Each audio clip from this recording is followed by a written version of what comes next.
Hello there, my sleepy nights. And tonight, we journey to a galaxy far, far away, where the stars themselves hold tales of adventure, mystery, and the eternal struggle between light and dark. In this special collection, we'll explore 3 captivating stories from the Star Wars universe. And as our voyage through these epic tales comes to a close, a tranquil ambience will play throughout the night, carrying you gently into the welcoming embrace of sleep, ensuring a night of restful and restorative slumber without interruptions from any ads. And if you enjoy this collection from the Star Wars universe, please be sure to give us a like, subscribe to the channel, and let me know your thoughts in the comments below. You can now support us on our Patreon, where you get exclusive access to our Spotify playlist and early access to all of these stories. But for now, let's get cozy and step into a world where the echoes of the Force guide our heroes, and where the legends of a galaxy far, far away are waiting to be unveiled.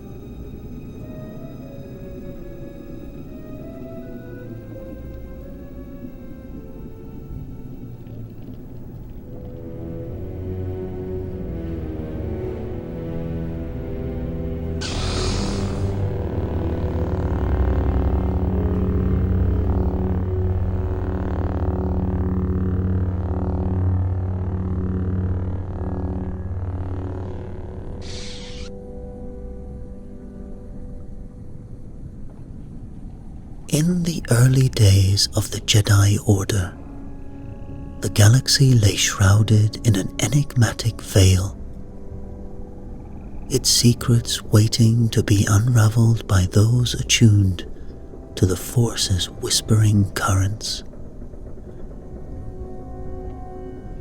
In those ancient times, the Jedi wielded not the iconic lightsabers that would come to define their order, but rather simple metal blades, forged with care and imbued with the focus of their wielders.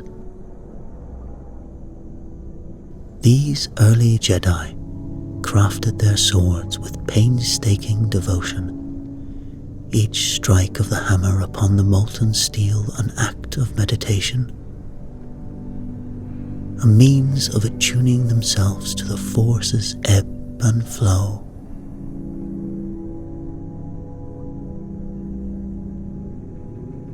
Through countless hours of training and sparring, the Jedi honed their skills with these metal blades, learning to move in harmony with the Force's guidance. As the Jedi Order grew and evolved, so too did their understanding of the Force. They delved into texts and artifacts, seeking out the knowledge of Force-sensitive cultures from across the galaxy. They spent hours in deep meditation, pushing the boundaries of their own consciousness and striving to touch the infinite. Yet, even as they made great strides in their understanding, the Jedi knew that the Force held countless more secrets waiting to be discovered. On the planet of Tython stood the temple of the First Jedi Order, where whispers of a peculiar presence reverberated through the hallowed halls of the Jedi Temple.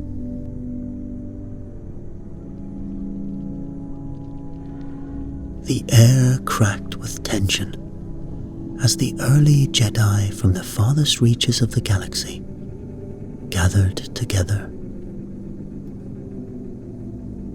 Their weathered faces etched with a mixture of curiosity and apprehension.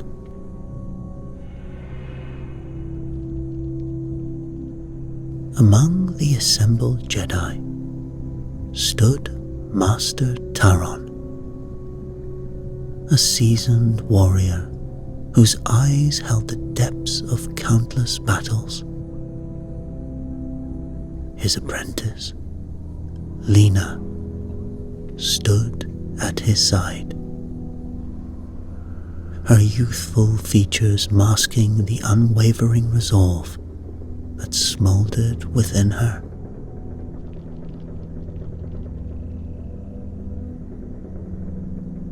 Master Zahn, a Jedi elder, stepped forward, his metal blade hanging at his hip.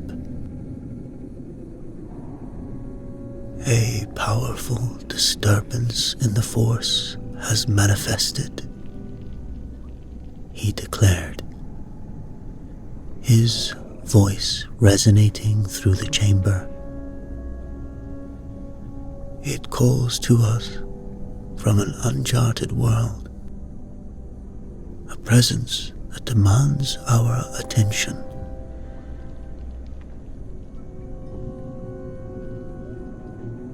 Daren's grip tightened on his own blade as he spoke.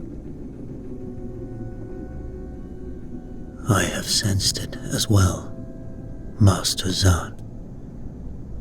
An insistent pull, drawing me towards this unknown planet. Unable to restrain herself, Lina stepped forward. Masters, she said, her voice unwavering despite the nervous energy thrumming through her body. Visions of this world have haunted my dreams. It throbs with untamed energy, the Force flowing through this planet's very essence, beckoning me to unravel its mysteries.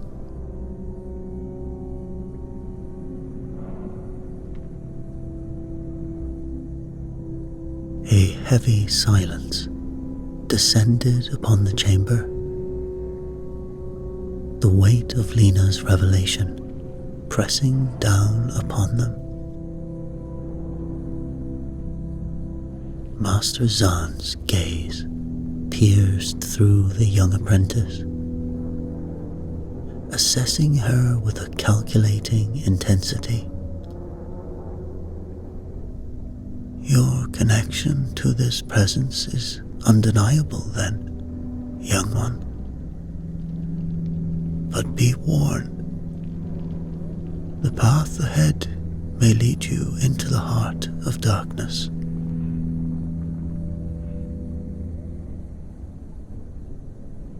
Master Daren placed a steadying hand on Lina's shoulder. We shall embark on this journey, Master Zahn.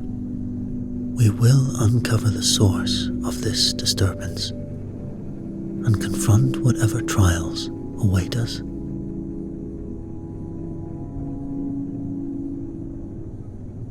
As the council adjourned,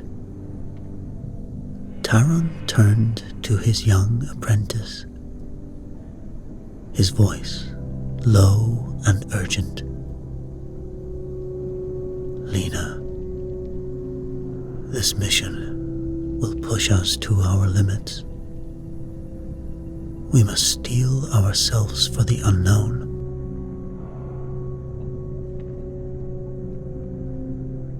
Lina met her master's gaze, a fire burning in her eyes. "I am prepared, Master Daren. I will not waver." And so, later in the solitude of her own workshop, Lena delved into ancient manuscripts and worked on her latest experiments, droids infused with the Force. But the call of this enigmatic planet consumed her every thought. A siren song, promising power and knowledge beyond her wildest imaginings.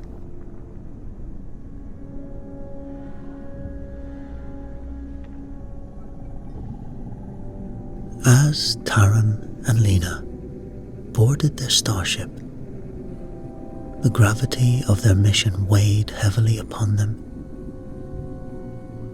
They understood the journey ahead would be fraught with danger, that the dark side of the Force lurked in every crevice, especially in planets unknown to the Jedi. But they would go ahead, bound by an oath to serve the will of the Force, regardless of the sacrifice.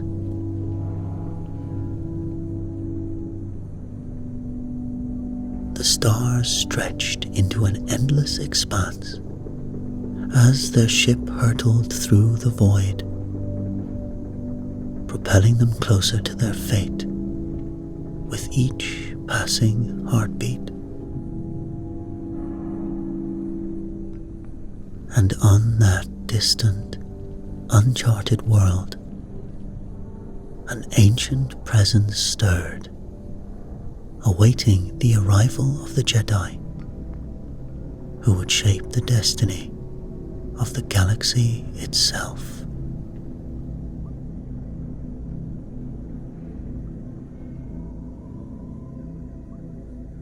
As the starship pierced the atmosphere of the uncharted planet, an eerie stillness enveloped them.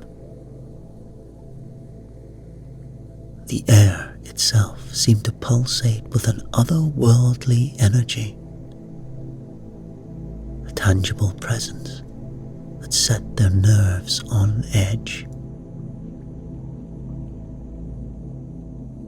Lena's breath caught in her throat as she stared out at the alien landscape. A sense of foreboding creeping up her spine.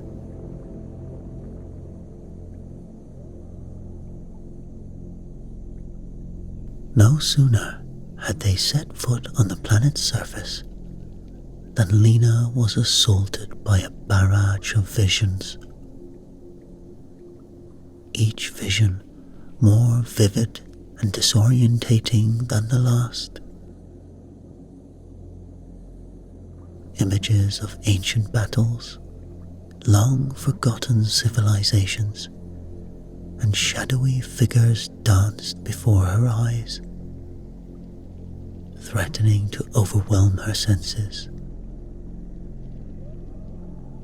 She stumbled, her knees buckling under the weight of the psychic onslaught.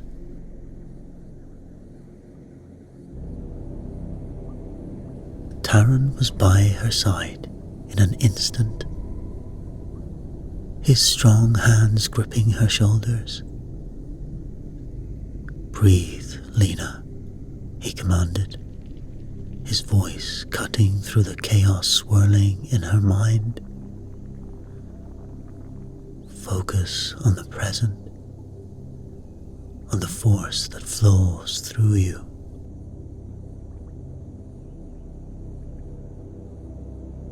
Lena nodded, struggling to center herself. She reached out with her feelings, trying to make sense of the fragmented visions that plagued her. But the more she grasped at them, the more they seemed to slip away, like wisps of smoke on a breeze. I can't see clearly, she gasped, frustration and fear warring within her. The visions are too chaotic, too fleeting.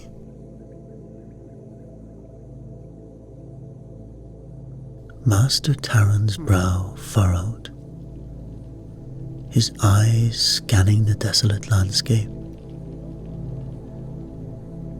This planet is steeped in the Force, he murmured, his voice barely above a whisper. It permeates every rock, every grain of sand. The very air we breathe is alive with its presence.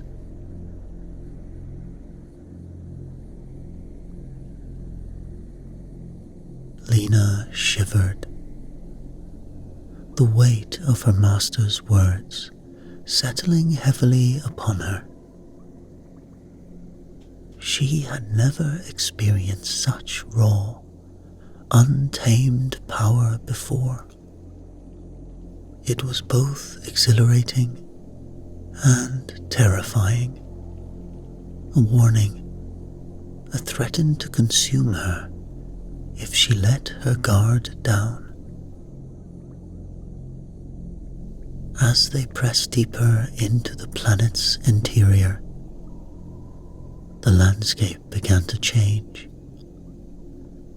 Towering cliffs gave way to crumbling ruins, the remnants of a civilization long lost since to the ravages of time.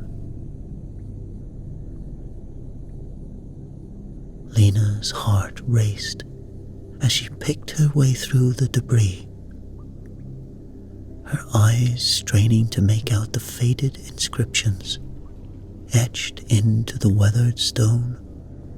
"Master," she breathed, her voice trembling with a mixture of awe and trepidation. I think this was a temple or something like it. The energy here is ancient, powerful." Master Daren nodded, his hand resting on the hilt of his metal blade. "I feel it too, but there is something else. Something darker lurking beneath the surface."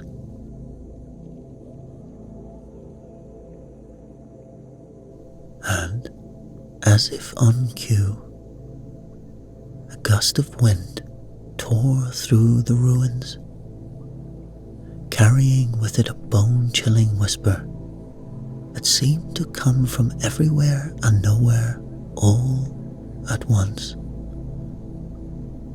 Lena shuddered, her hand instinctively reaching for her own metal blade. "We must be cautious," Daren warned, his eyes scanning the shadows that lengthened with each passing moment. "The Force may have guided us here, but we cannot ignore the possibility that we are walking into a trap."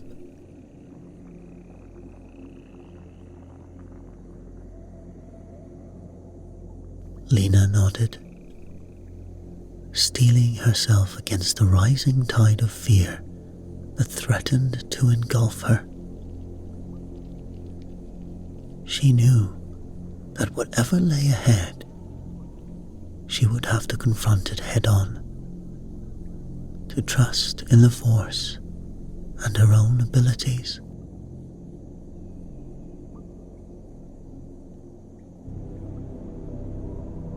But as they ventured deeper into the heart of the ruined temple, Lena couldn't shake the feeling that they were being watched, that some malevolent presence was biding its time, waiting for the perfect moment to strike. The air grew thick with a palpable sense of unease.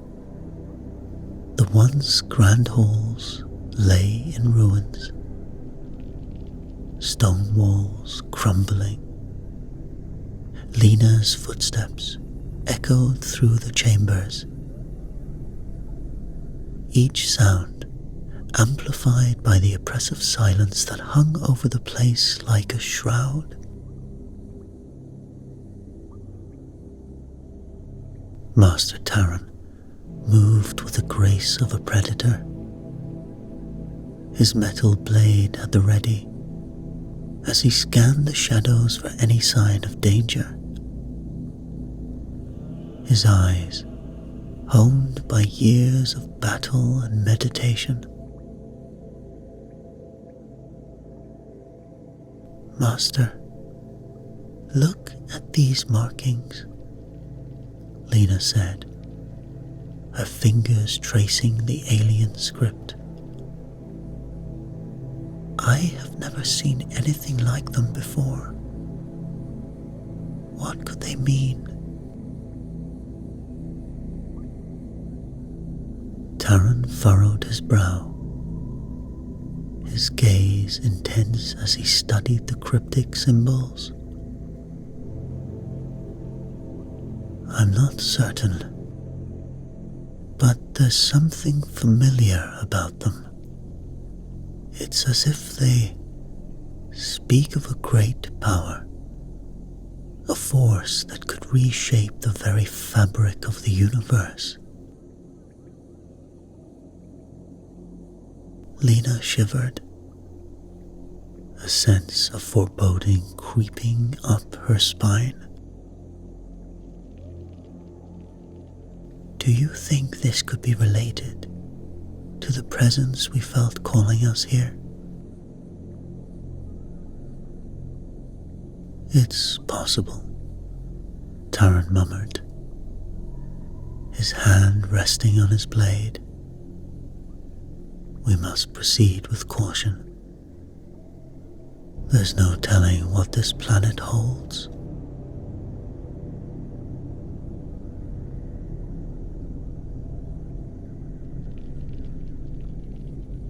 And then, without warning,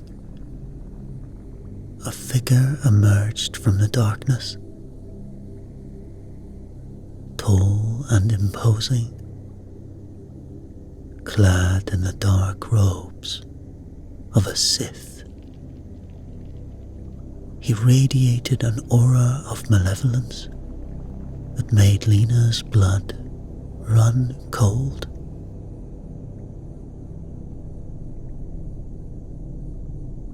Daren's grip tightened on his blade, his stance shifting into one of readiness. Well, well, the Sith Lord drawled, his voice dripping with contempt. What have we here? A pair of Jedi, stumbling blindly into matters they cannot hope to comprehend.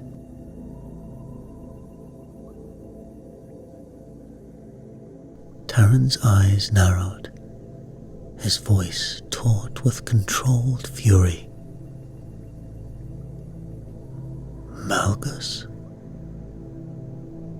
what is your purpose here? The Sith Lord Malgus chuckled, a sound devoid of warmth or mirth. My purpose is none of your concern, Jedi. Suffice to say that I have been studying this planet for some time, and I cannot allow you to interfere in my plans.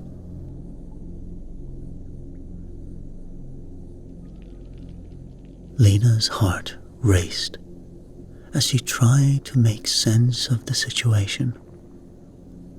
A Sith Lord, here on this uncharted planet, studying an ancient temple that radiated with the power of the Force. Could he be the presence that called them here? What plans? Daren demanded, his blade at the ready. What have you discovered in this planet?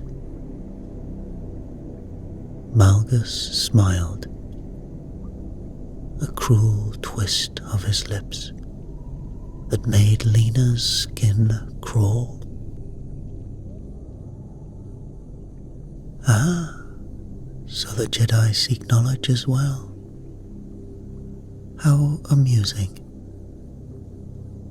But I'm afraid that this knowledge is not meant for the likes of you. Lena stepped forward, her blade ready.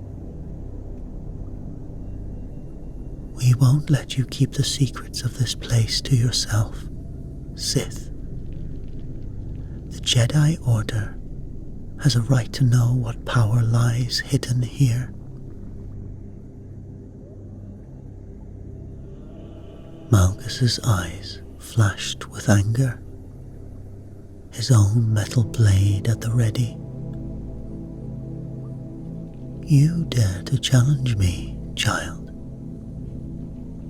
You have no idea the true nature of the Force, of the power that flows through this planet. Daren's voice cut through the tension, cold and determined. Then enlighten us, Malgus. What is the purpose of this planet? And why have you come here? The Sith Lord's laughter echoed through the chamber, a sound of pure malice. The purpose of this planet, Jedi, is to unlock the true potential of the Force, to harness its power and bend it to my will. And as for why I have come here, well, let's just say the Force has a way of guiding us to our destiny. With those words, Malgus lunged forward, his metal blade clashing against Daren's. Lena stepped into the fray, her own blade defending her master against the Sith Lord.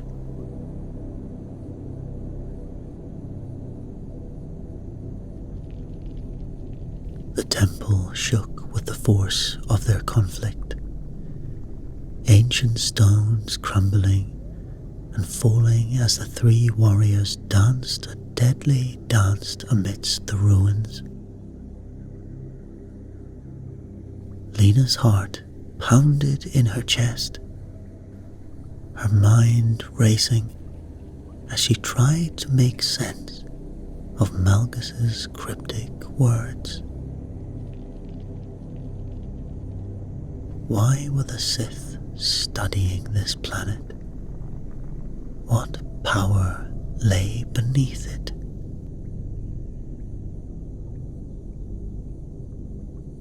Daren and Lena moved in perfect harmony,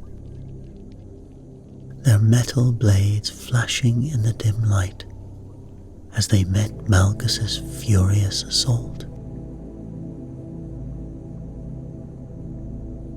The Sith Lord was a formidable opponent, his every move calculated and precise. fueled by a lifetime of training in the dark arts.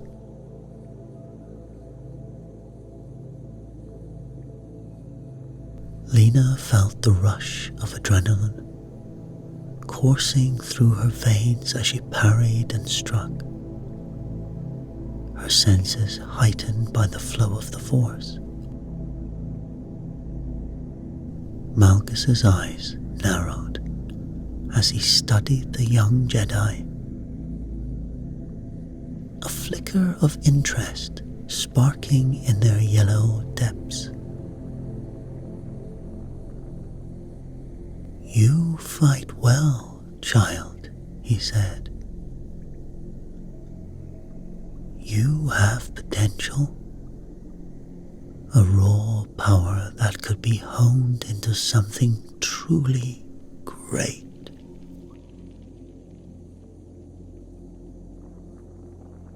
Lena faltered, caught off guard by the Sith Lord's words. "What are you talking about?" she demanded, her metal blade still held at the ready. Malgus smiled, a predatory gleam in his eyes. "I know you can feel it, can't you?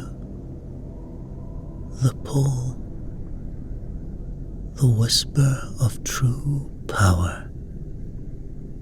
You could be so much more than a mere Jedi,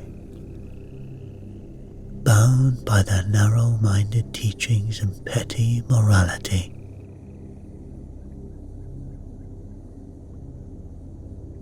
Daren's voice cut through the moment, sharp and unyielding.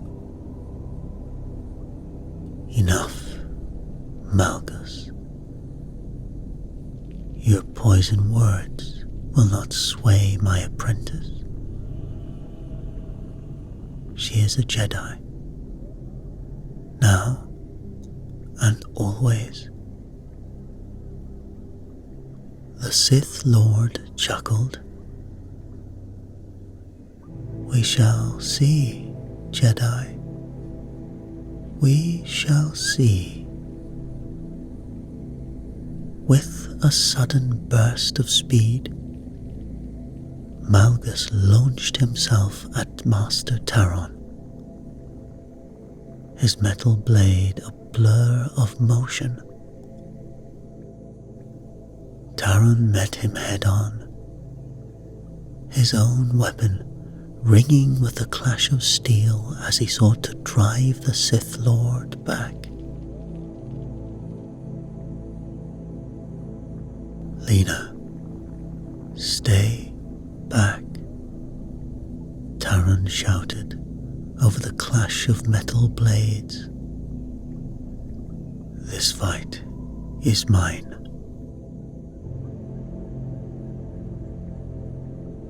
Lena hesitated, torn between her desire to aid her master and her duty to obey his command. She watched in awe as the two warriors dueled, their movements a dance of deadly grace and skill.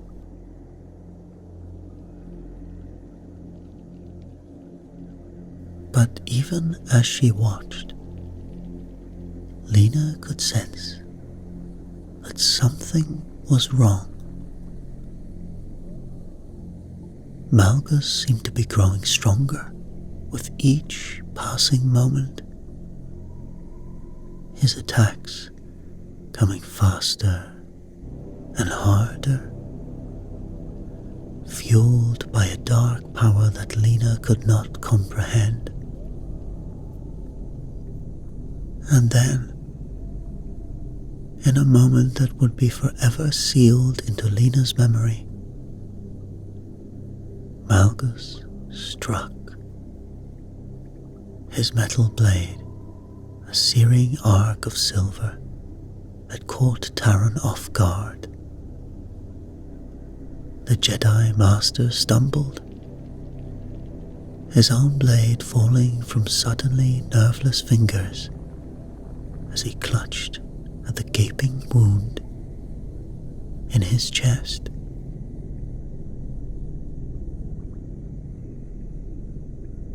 Lena screamed, her voice raw with anguish as she watched her master fall. She leaped forward, her own blade now held high in a desperate attempt to defend him. But Malgus was too fast.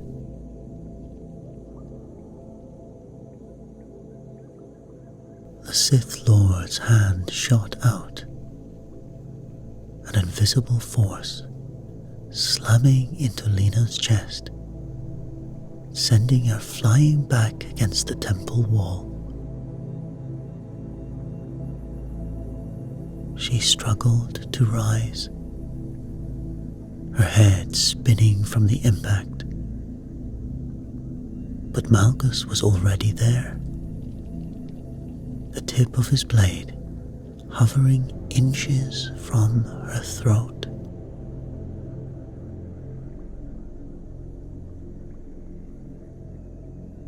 "You have much to learn, child," he said.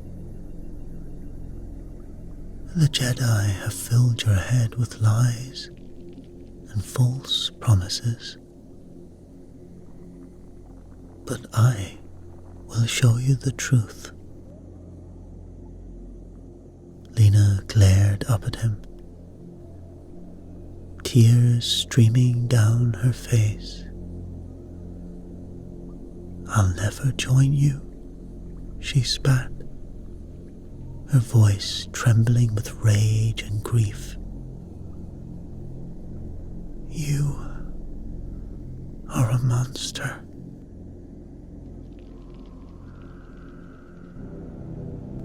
Malgus shook his head,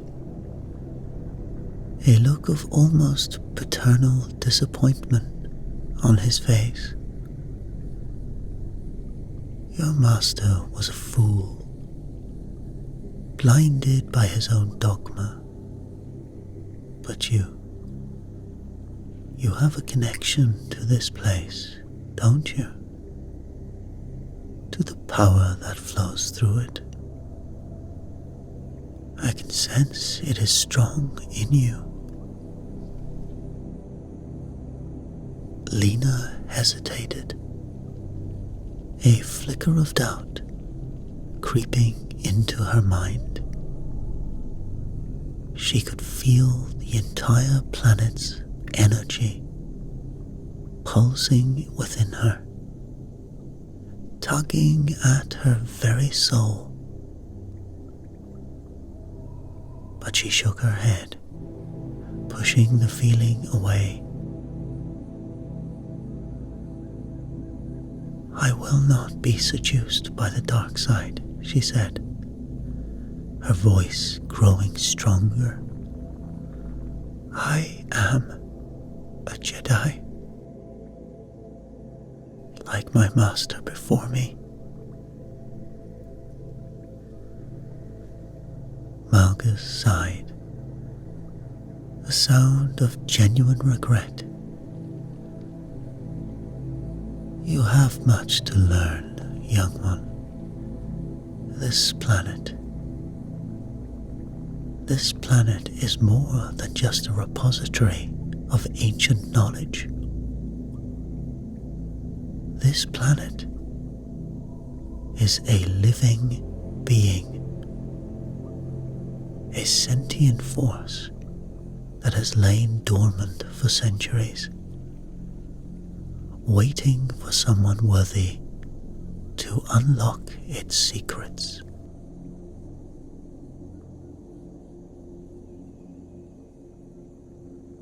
Lena's eyes widened, her mind reeling with the implications of Malgus's words.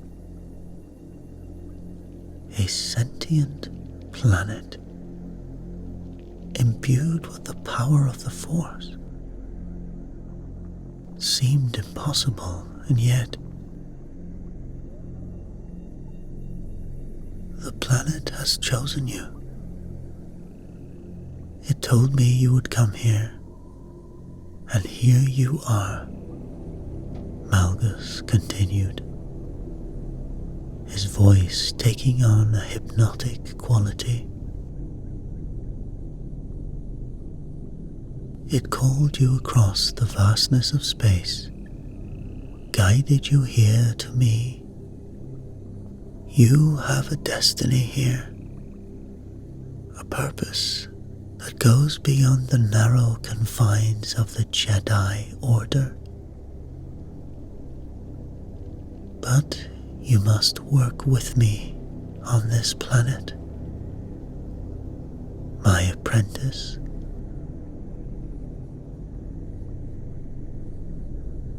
Lena shook her head, trying to clear the fog that seemed to be settling over her mind. "No," she whispered, her voice barely audible. "I won't betray my master's teachings. I am not your apprentice." Malgus smiled. "Cold, terrible thing. We shall see, young one. We shall see."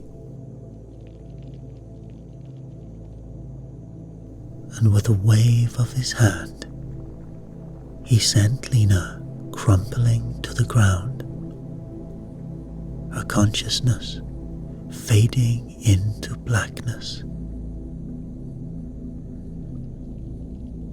As she slipped into unconsciousness, she could hear the Sith Lord's final words echoing in her mind. "The planet has chosen you, Lena, and one way or another, you will fulfill your destiny."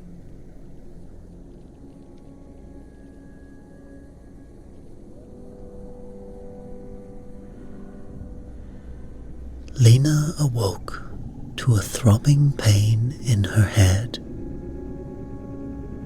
Her vision blurred and her mind foggy. She found herself in a small, dimly lit room. The walls lined with ancient tombs and strange artifacts. Malgus stood before her, his yellow eyes gleaming with a mixture of triumph and anticipation.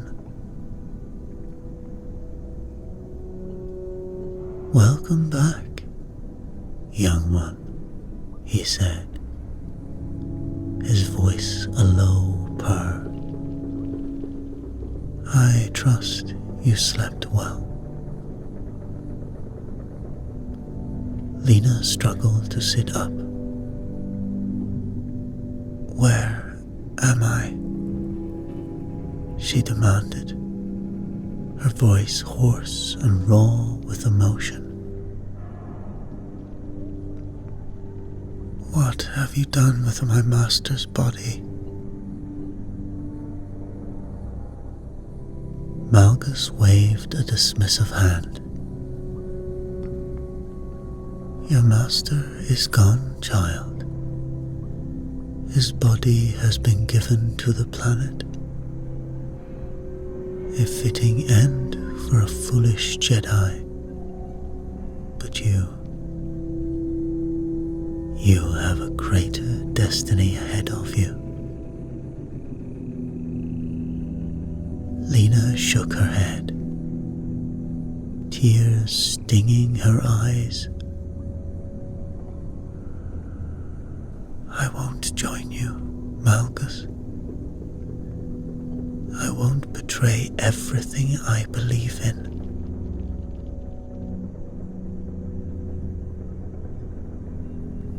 may not have a choice, young one, the Sith Lord said. The planet has chosen, and it will not be denied. He reached out a hand, and Lena felt a sudden pressure in her mind. A dark presence that sought to penetrate her thoughts. She gasped, her mental defenses crumbling under the onslaught. You have visions, don't you? Malgus asked, his voice echoing in her head. Visions that the planet has shown you? Lena gritted her teeth, fighting against the intrusion. Get out of my head, Sith. Malgus only smiled. I can help you. I can teach you to control your visions, to harness the power of the dark side. Imagine what you could accomplish with such knowledge. Despite herself, Lena felt a flicker of temptation. These visions had always been a burden, a constant reminder of the weight of her destiny. If Malgus could help her to control them. No, she said, her voice trembling with the effort. I won't turn to the dark side. I won't become like you.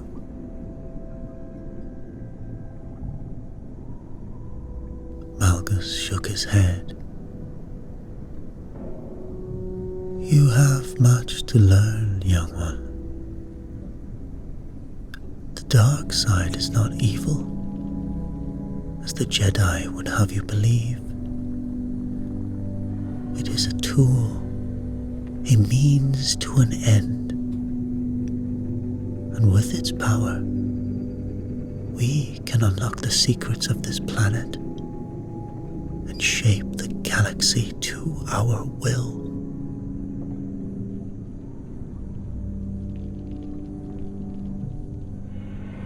He reached out a hand. Lena felt a sudden rush of energy flowing through her body. It was intoxicating. A rush of power that made her feel invincible. Close your eyes, Malgus commanded, his voice a low whisper. Reach out with your feelings. Let the dark side guide you.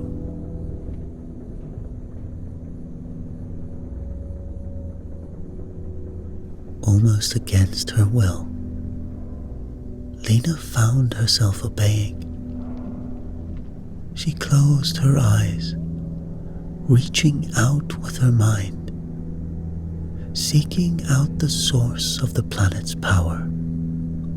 And suddenly, the visions came rushing back, clearer and more vivid than ever before.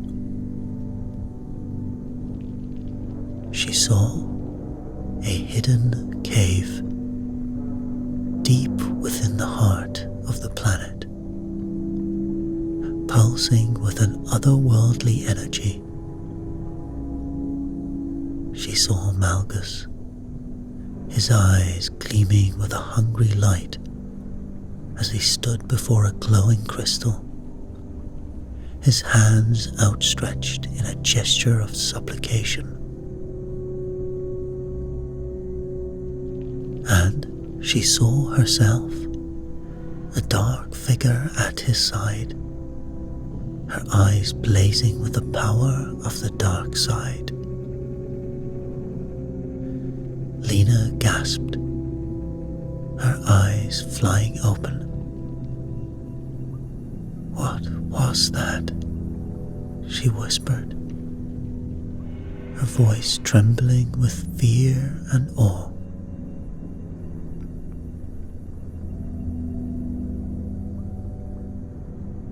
Malgus smiled, a look of triumph on his face. "That, my dear, was the future. The planet has shown you the path you must take, the destiny that awaits you."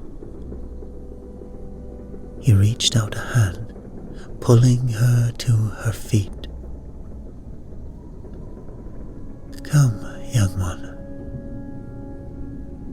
We have a cave to find."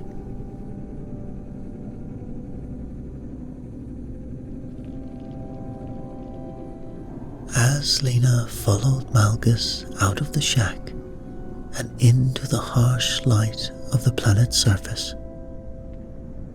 she couldn't shake the feeling of dread that settled over her like a shroud. The dark side now whispered in her ear, promising power and glory beyond her wildest dreams. But at what cost? As they made their way towards the hidden cave, Lena couldn't help but wonder if she was walking into a trap, a web of deceit and betrayal from which there would be no escape.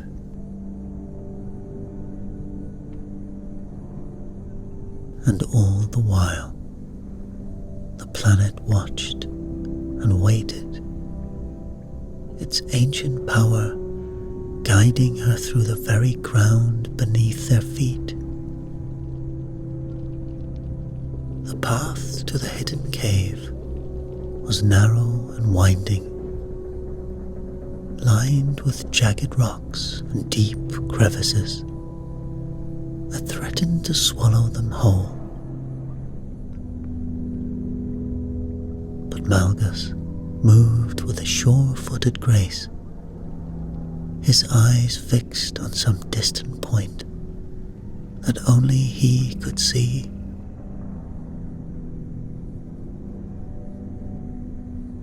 As they climbed higher into the mountains, the air grew thin, biting at Lena's skin like 1,000 needles. She shivered, pulling her robes tighter around herself, trying to block out the whispers of the dark side that echoed in her mind. "We're close," Malgus said, his voice howling in the wind. Lena nodded, too exhausted and heartsick to argue. She had seen this cave in her visions, had felt the pull of its energy like a physical force. But now, standing on the brink of discovery, she couldn't help shake the feeling of dread that settled over her like a shroud.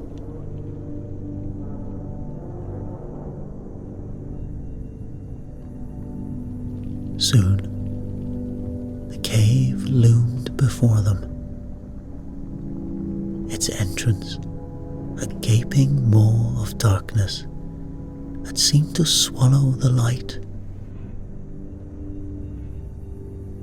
Malgus stepped forward, his hand outstretched, and the darkness parted like a curtain, revealing a chamber beyond.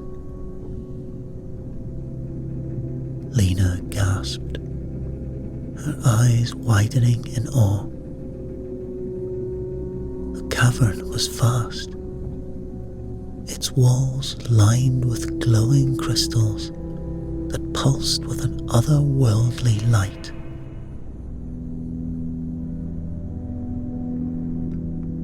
They were nothing like she had ever seen before, their facets shimmering with a kaleidoscope of colors that danced and shifted before her eyes.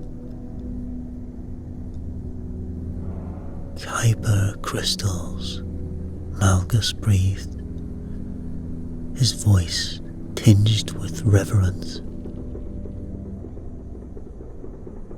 I have studied them, but their true purpose remains a mystery. They are said to hold immense power within the Force. He reached out a hand, plucking one of the crystals from the wall. It pulsed in his grip, its light casting eerie shadows across his face. Lena felt the pull of the crystals, their energy resonating with something deep inside of her. She took a step forward, her hand outstretched, and suddenly the world around her fell away. Visions flooded her mind, vivid and intense. She saw herself holding a glowing weapon, its blade humming with energy. The weapon was unlike any she had ever seen. A perfect fusion of the Force and the Kyber crystal's power. Malgus's voice cut through the visions, his tone urgent and demanding. What do you see, Lena? What is the Force showing you? Lena blinked, the visions fading as she struggled to find the words. I see a weapon, a blade of pure energy, powered by this crystal. It's unlike anything I've ever seen before. A true weapon of the Force. Malgus's eyes gleamed with a hungry light. His fingers tightened around the crystal in his hand. A weapon. Fascinating. The texts I've studied hinted at the possibility of such a thing, but I never dared to dream it could be real. He turned to Lena, his gaze intense and probing. This weapon, Lena, do you believe you could construct it? Harness the power of the Kyber crystal and bend it to your will? Lena hesitated, uncertainty warring with a growing sense of purpose that stirred within her. I don't know. The visions are clear, but the path is clouded.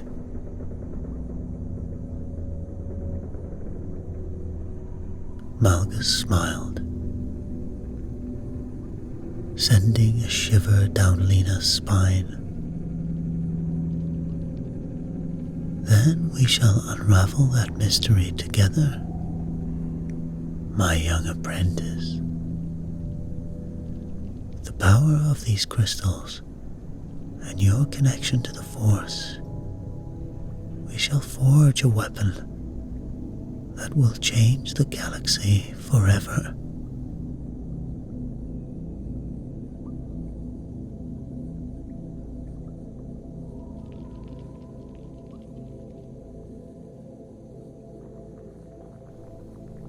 Back at Malgus's base, Lena found herself in a dimly lit workshop. The kyber crystals pulsing with an eerie glow on the workbench before her. Malgus loomed over her, his presence a constant reminder of the dark path she had been forced to tread. "You will construct the weapon here," Malgus commanded, his voice brooking no argument.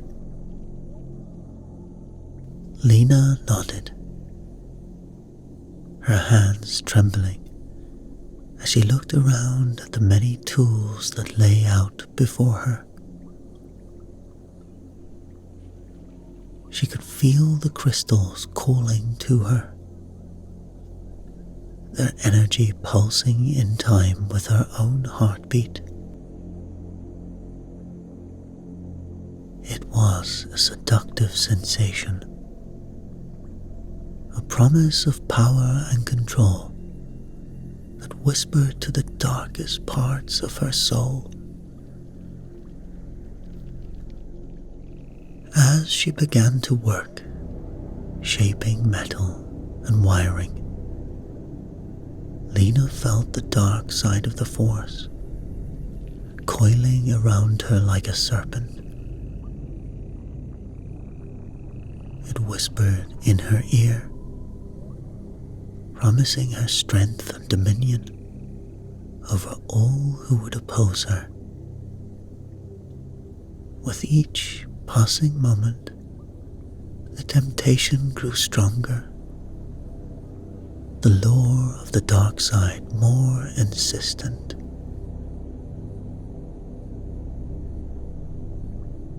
But even as she struggled against the darkness, Lena could feel another presence guiding her. The Force itself seemed to flow through her, shaping the weapon in ways she could never have imagined.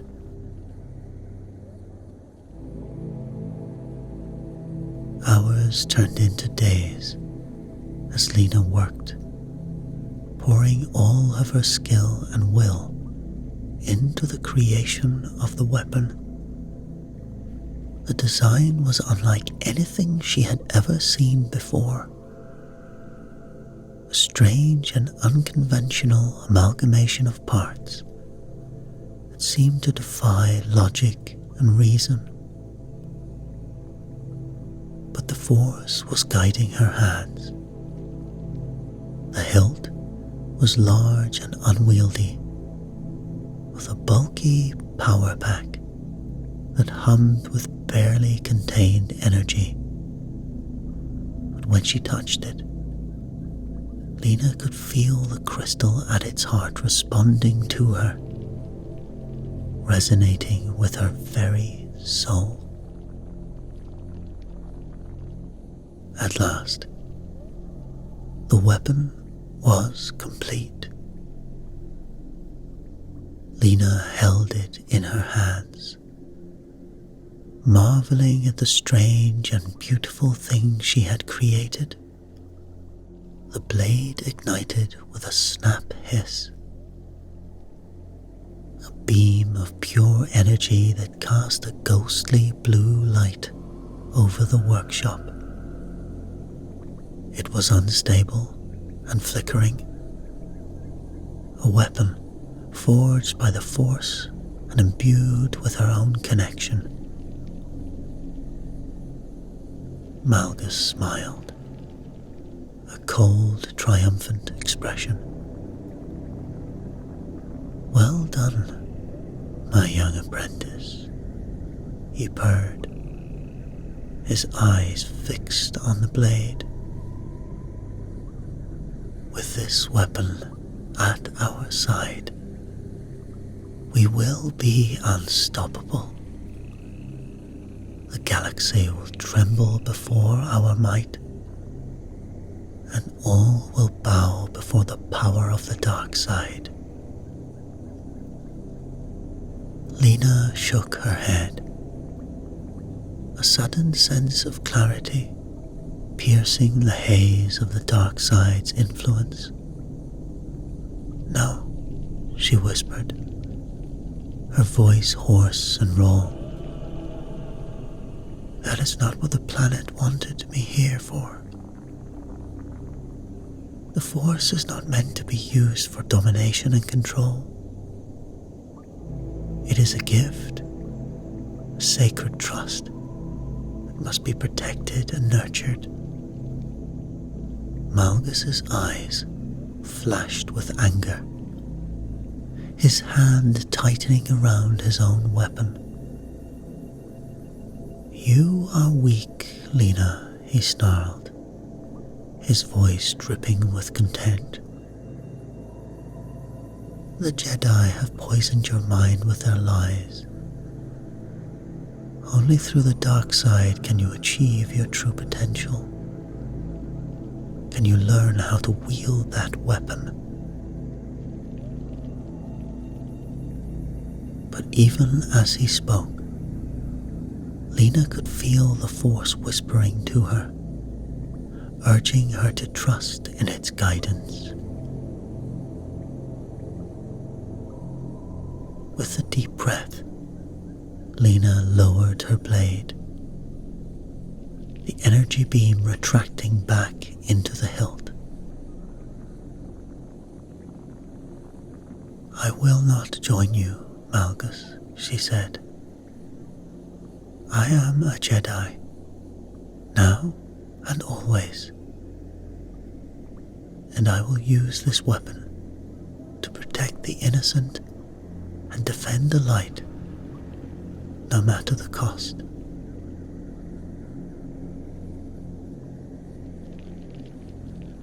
Malgus's face twisted with rage. He grabbed his metal blade. "You have done your job now, young one. And now you will die," he hissed, his voice cold and deadly.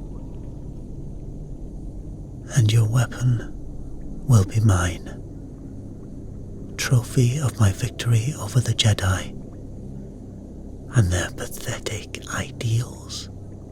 But as he lunged forward, his metal blade arcing towards Lena's heart, she was ready. With a flick of her wrist, the lightsaber burst to life, catching Malgus's attack and turning it aside. The air crackled with tension, the Force swirling around them like a maelstrom of light and darkness. Lena could feel the power of her newly constructed weapon. The crystal at its heart, pulsing in time with her own heart. Malgus lunged forward, but Lena was ready, her lightsaber blade leaping up to meet his in a clash of energy that sent sparks flying across the room. They traded blows back and forth, their movements a blur of speed and precision. But as the duel wore on, Lena began to feel a change in the flow of the battle. Her lightsaber seemed to move of its own accord, like the weapon became a very extension of her being. with a sudden burst of speed. Lena lunged forward, the lightsaber slicing through Malchus's metal sword like it was made of paper. The Sith Lord stumbled back, his eyes wide with shock and disbelief as he clutched at the smoking ruin of his weapon. Lena pressed her advantage as she drove Malchus back across the room. With a final desperate lunge, Malchus threw himself at Lena, his hands outstretched as if to throttle the life from her. But Lena was ready. Her blade flashed out, catching Malchus across the chest and sending him tumbling to the ground in a heap of smoking robes and charred flesh. She stood over him, her lightsaber humming in her hand,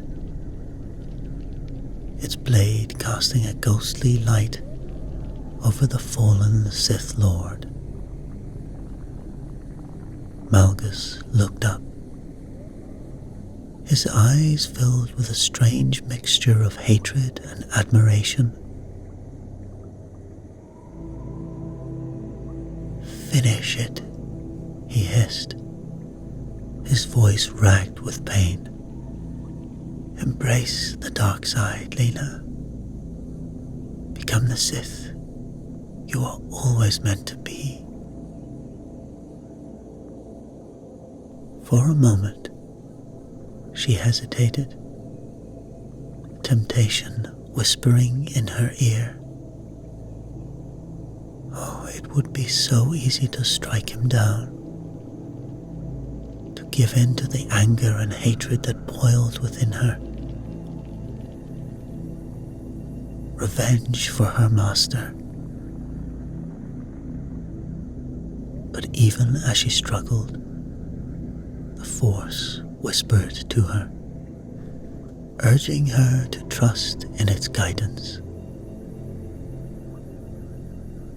With a deep breath, Lena lowered her blade, the energy beam retracting back into the hilt. "No," she said, her voice steady and strong. "I will not become like you, Malchus. I am a Jedi, and I will always choose the light." Malchus, his eyes glinting with a strange mix of frustration and respect, looked towards her. "You are strong, Lena," he said. "Stronger than I ever imagined. You will be a powerful Sith one day, whether you realize it or not." With that, Lena turned away, leaving Malchus wounded and alone on the cold stone floor. She could feel the weight of the lightsaber at her side, the crystal humming with a power that she was only beginning to understand.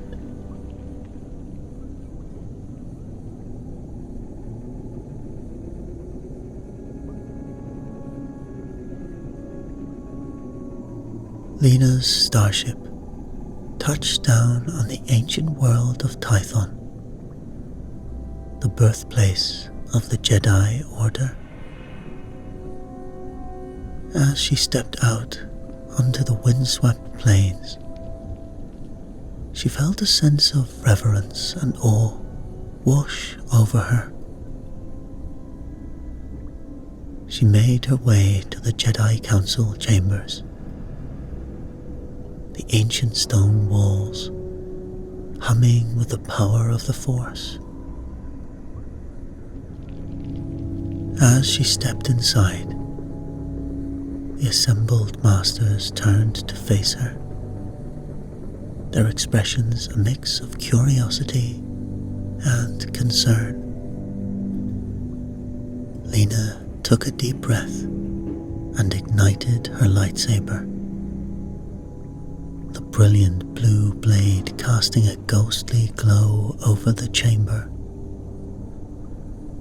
The masters gasped in astonishment, their eyes with wonder and disbelief.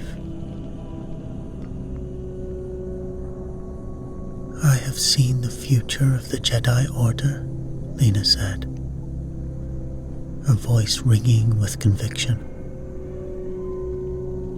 The Kyber crystals, the living embodiment of the Force itself, hold the key to our destiny. With this weapon, we can usher in a new era of peace and balance, and stand as a beacon of hope in the face of darkness. The masters exchanged glances, their expressions a mix of awe and uncertainty. But as they studied the humming blade, they could feel the power of the Force flowing through it.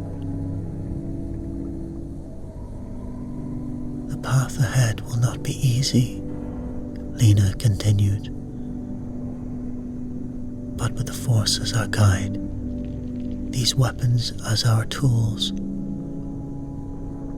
we can become the guardians of peace and justice that the galaxy so desperately needs."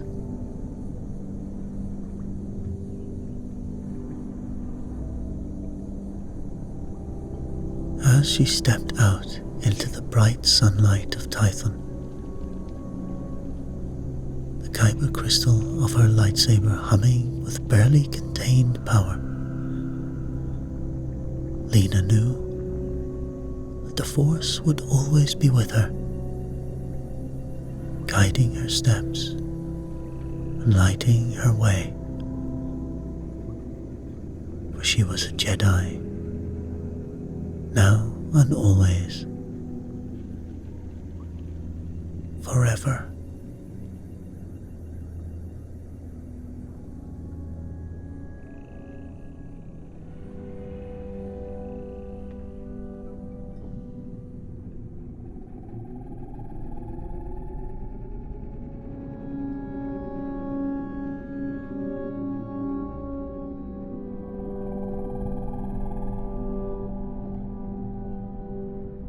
In the wake of the Empire's fall, the New Republic struggled against a tide of unrest.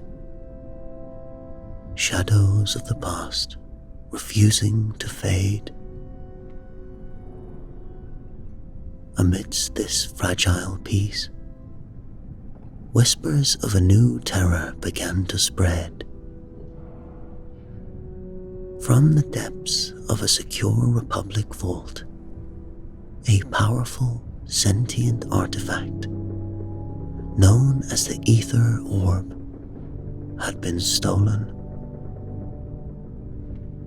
This relic, with its enigmatic Force-sensitive nature, had the ability to either amplify or suppress the Force within individuals. Its potential for both creation and destruction was unparalleled. The theft bore the unmistakable mark of Darth Thorne and his cult, the Shadow Ascendant. These Sith zealots, thriving in the remnants of darkness, sought to twist the galaxy to their malevolent will. The orb, a relic of Sith alchemy lost to time, was now a key to their ambitions.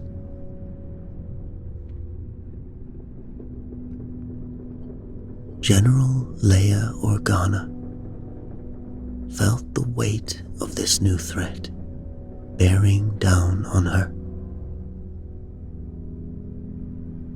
The galaxy's precarious peace teetered on the edge of a blade.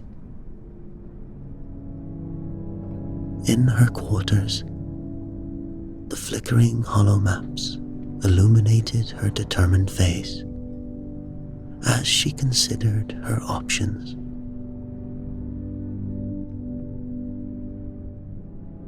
The orb's disappearance was not merely a strategic loss. It was a harbinger of the darkness seeking to reclaim the galaxy.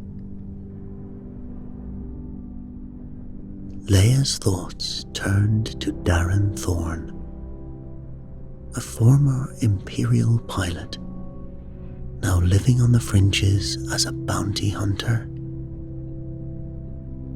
His life, scarred by the loss of his parents to Jedi during the Clone Wars,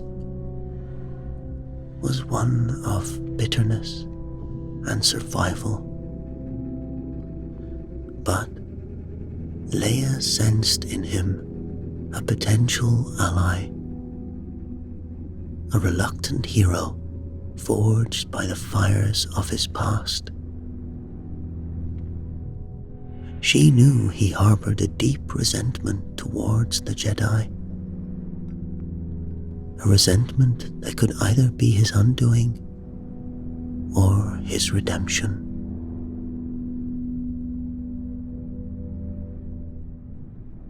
Meanwhile, the Shadow Ascendant was not idle. In the dark corners of the galaxy, they conducted their rituals, the orb's sinister power enhancing their abilities, corrupting new followers, and bending them to their will.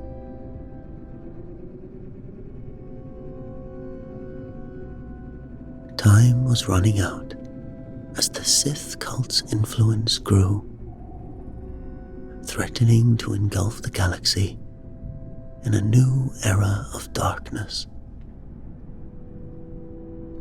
The new Republic, stretched thin and fraught with internal strife, needed to act quickly. The quest to reclaim the Ether Orb was about to begin, and with it, the fate of the galaxy hung in the balance.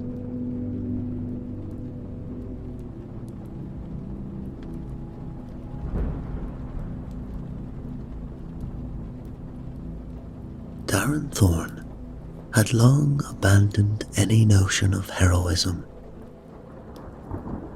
Once a proud Imperial pilot, now a bounty hunter navigating the galaxy's underbelly, he found solace in the certainty of credits and the simplicity of a blaster's aim. The fractured remnants of the Empire still held his loyalty, a loyalty rooted in the belief that order, even a tyrannical one, was better than the chaos of the new Republic. Daren lounged in the dim light of a cantina on Nar Shaddaa, nursing a drink and contemplating his next job, when the last person he expected to see walked in. General Leia Organa, her presence as commanding as ever, approached him with purpose.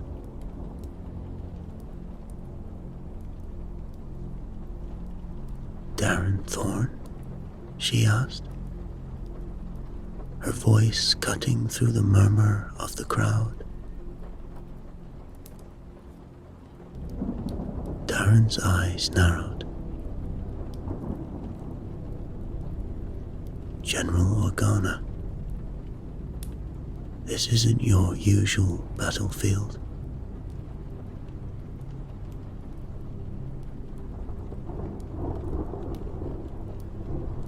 Leia sat across from him, uninvited but undeterred. I need your help, Daren. He chuckled dryly. Help from a bounty hunter. Times must be tough. Leia's gaze didn't waver. A powerful artifact has been stolen. The Ether Orb. It's in the hands of Darth Thorne and his Sith cult, the Shadow Ascendant. Daren's interest piqued, but he masked it with a shrug. What's that got to do with me? Leia leaned in, her eyes intense. Your sister, Zara. She's with them. She's one of them.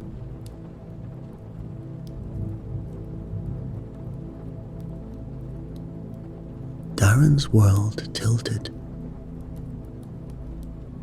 He hadn't seen Zara since they were children. The revelation struck him like a blaster bolt. Zara, with the Sith. Leia nodded. She's deeply involved. We need to retrieve the orb. And save her, if you can.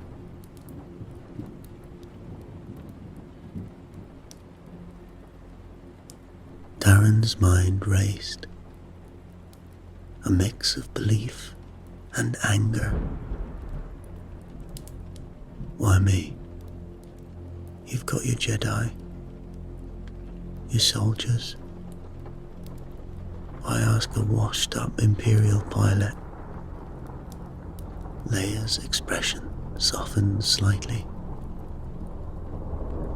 Because you know the Empire. You understand the mindset of those who might sympathize with the Sith. And because I believe you care about your sister, despite everything.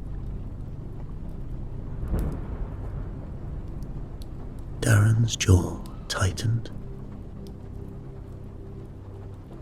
The Empire was better than this mess you call the New Republic. At least there was order. Leia sighed. Order built on fear and oppression. But that's not the point. We're talking about saving Zara and stopping the Sith from unleashing chaos with the orb.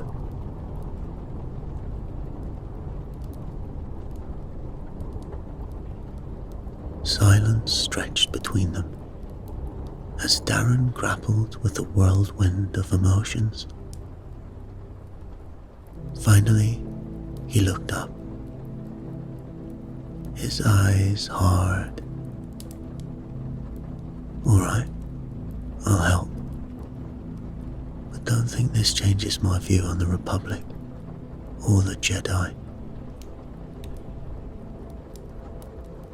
Leia nodded, a flicker of hope in her eyes.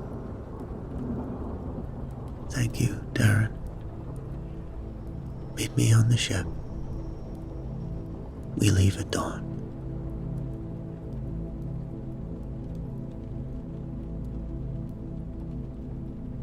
Daren watched her go, his thoughts a tangled web of the past and the uncertain future.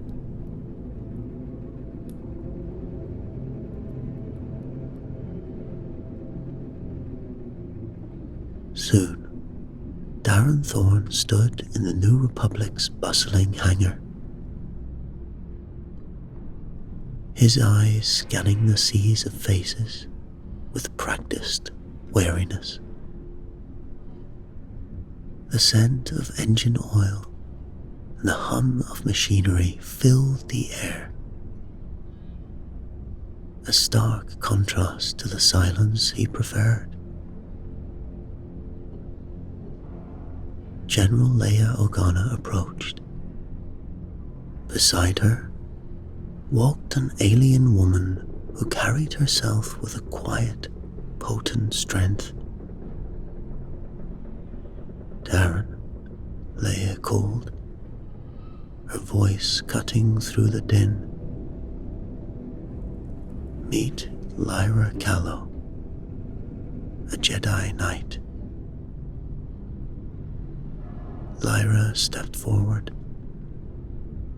her distinctive alien features steady and calm,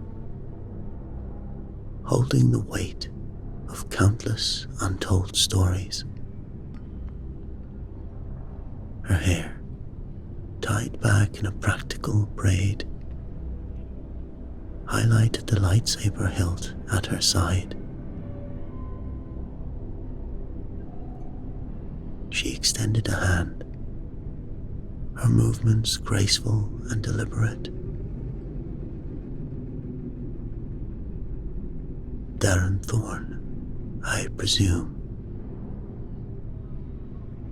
Daren's gaze hardened, his mistrust evident. He shook her hand briefly, noting the firm grip.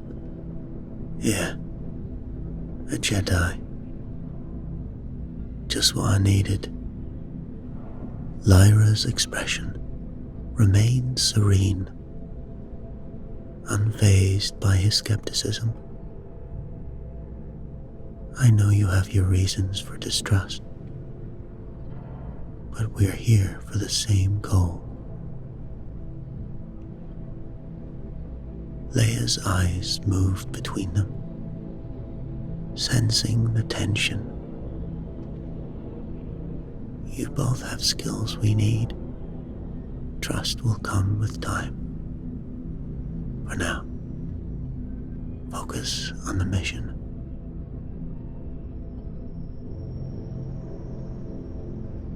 Daren glanced at Leia, then back at Lyra. Fine, but let's get one thing straight. I'm here for my sister, not for any Jedi cause. Lyra nodded, understanding the weight of his words. Leia stepped back, her face softening slightly. You leave immediately. The fate of many rests on your shoulders. May the Force be with you both.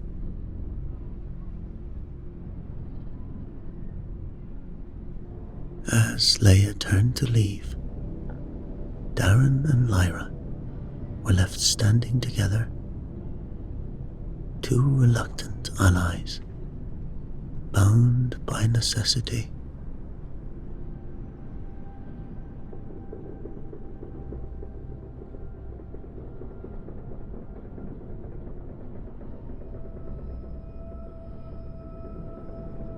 The starship hummed through the vastness of space, its engines a steady backdrop to the silence inside the cockpit. Daren sat at the controls, his eyes focused ahead, while Lyra sat beside him, her posture relaxed, eyes closed in silent meditation.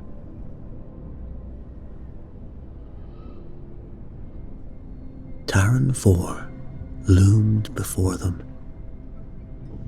a world of vibrant contrasts, As they broke through the atmosphere, its lush forests, expansive deserts, and shimmering oceans unfolded like a living tapestry.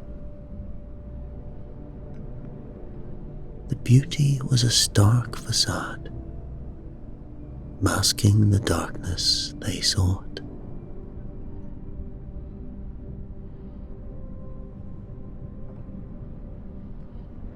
"So what's the plan once we land?"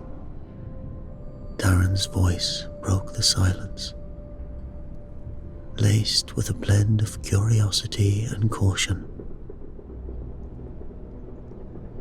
Lyra opened her eyes, her gaze thoughtful. "We locate the cult stronghold, find the ether orb, and stop Darth Thorne." Daren snorted. "Sounds simple enough." Their landing was smooth, the dense forest swallowing the starship whole.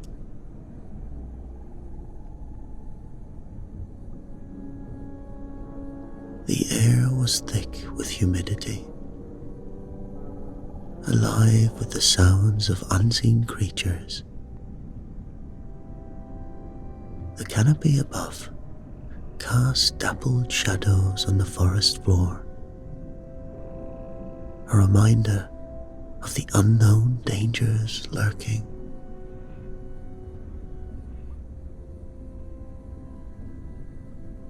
Daren checked his blaster, casting a wary glance at Lyra's lightsaber.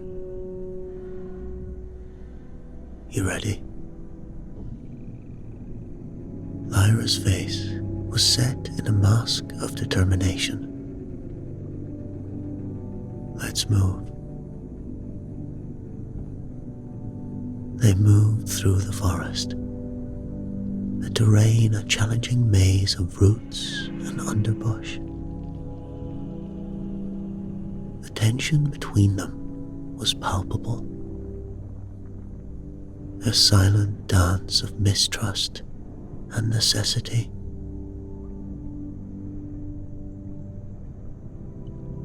The journey through Terran 4's dense forests led Daren and Lyra to the planet's darker heart.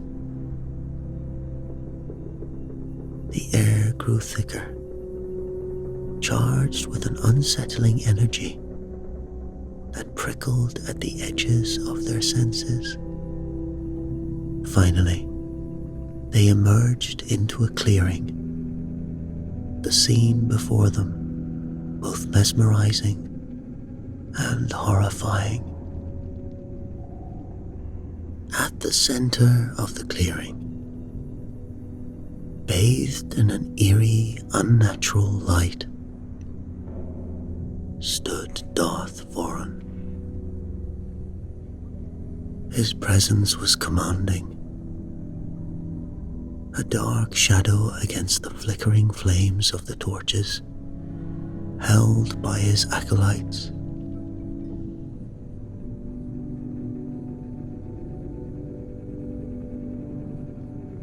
The shadow ascendant cultists formed a tight circle around their leader, their chants low and rhythmic, filled with a malevolent intensity.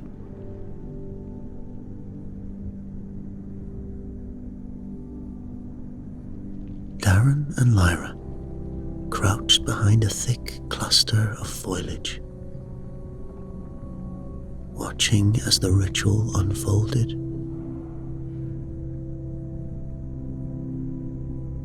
Thorne held the ether orb aloft, its surface pulsating with a dark, sentient glow. The energy emanating from it was palpable, a force that seemed to bend the very air around it.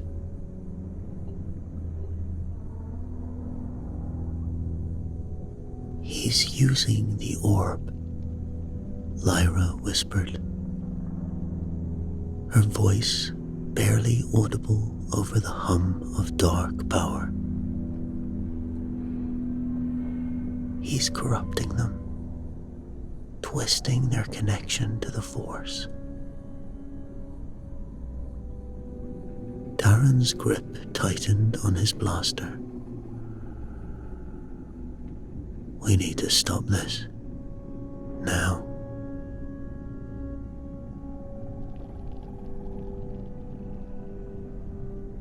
Before Lyra could respond, the ritual reached a crescendo. Varen's voice rose above the chants, a harsh command in an ancient Sith dialect. The orb flared brilliantly, casting an ominous light over the clearing.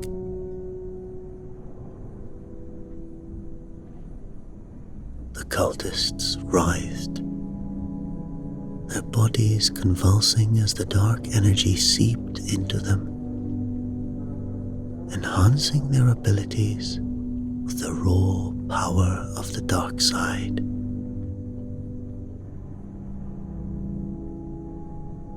Daren watched the horrified fascination as the cultists transformed, their eyes glowing with unnatural light, their movements becoming fluid and powerful.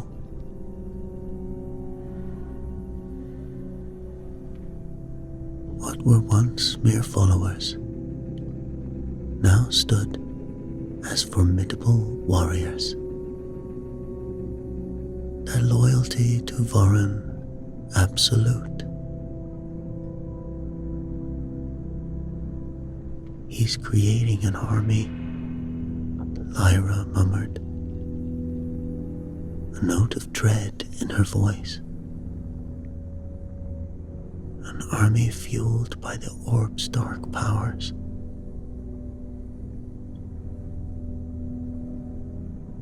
Varen's eyes swept over his transformed followers.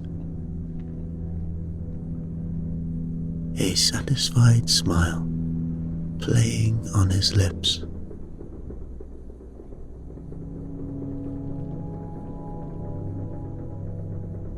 You are reborn, he declared,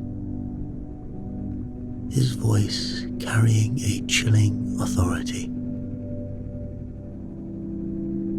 Together, we will bring this galaxy to its knees.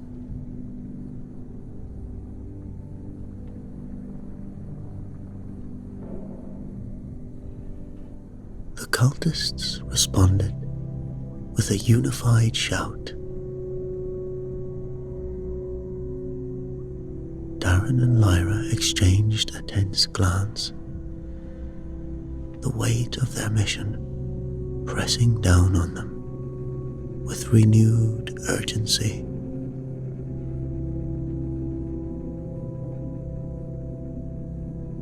We need a plan, Daren said, his voice low and urgent. We can't take them all head on. Lyra nodded, her mind racing. We need to disrupt the ritual, break their connection to the orb somehow.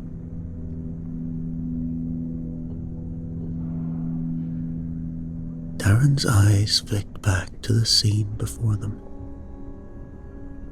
And how do you propose we do that?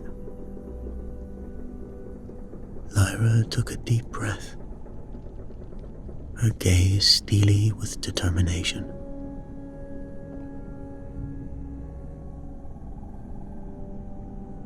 We hit them hard and fast. I'll distract Thorne and the cultists. You go for the orb. Daren frowned. that's suicide.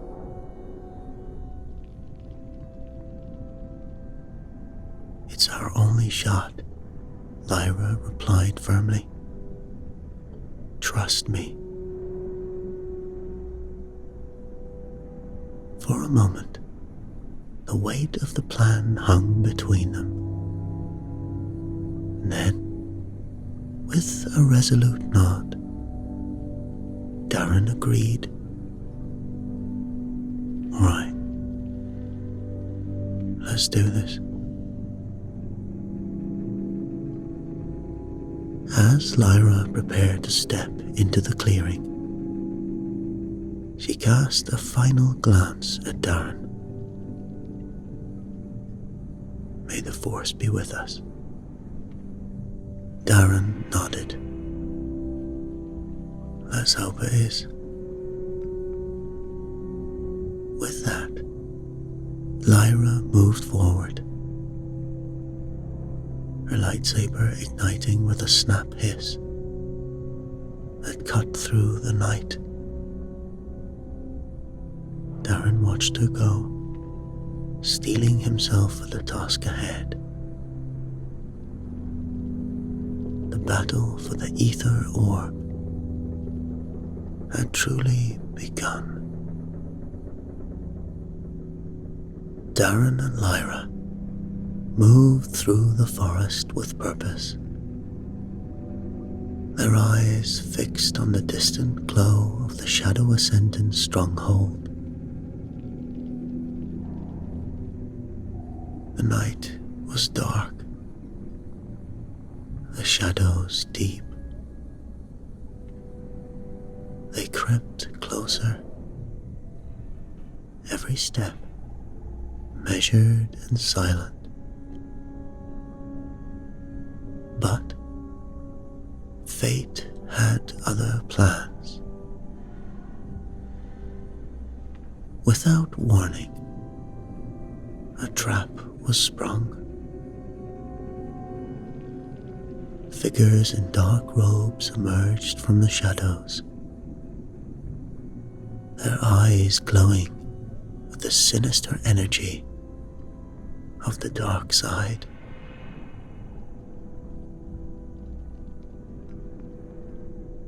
Daren fired his blaster, the shots echoing through the trees. But the cultists were too many, too swift. Lyra's lightsaber blazed to life, deflecting bolts and striking down attackers. But the onslaught was relentless.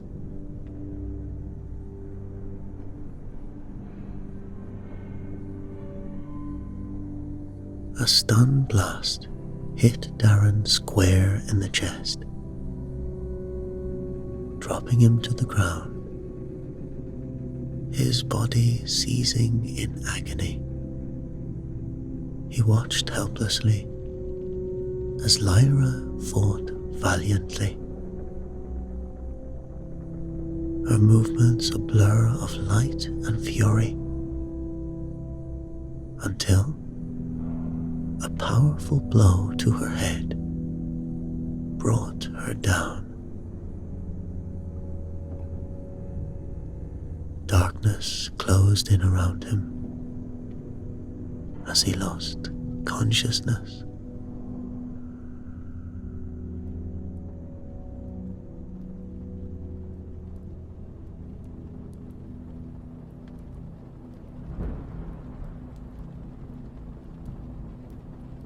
Daren awoke in a dank, dimly lit cell. The air was thick with the stench of decay. Chains bound his wrists, and across from him, Lyra lay unconscious on the cold stone floor.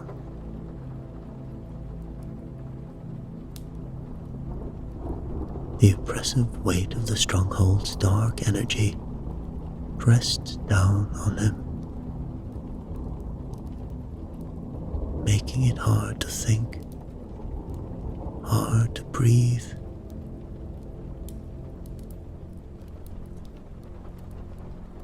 He scanned the cell, noting the other prisoners,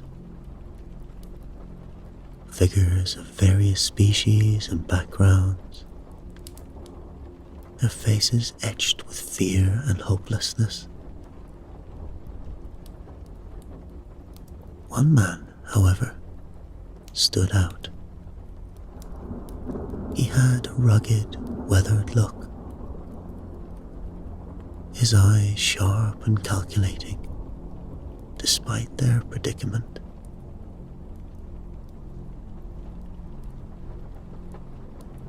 The man stepped forward,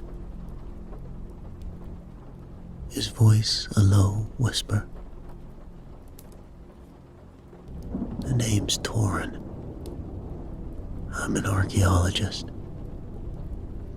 You must be the new arrivals." Daren's eyes narrowed as he took in the stranger. "What's your story?" Thorne smirked, a hint of defiance in his eyes. "I was hunting down some ancient Sith artifacts when these guys caught me. They're not too fond of outsiders snooping around their secrets." Lyra stirred, groaning softly as she regained consciousness.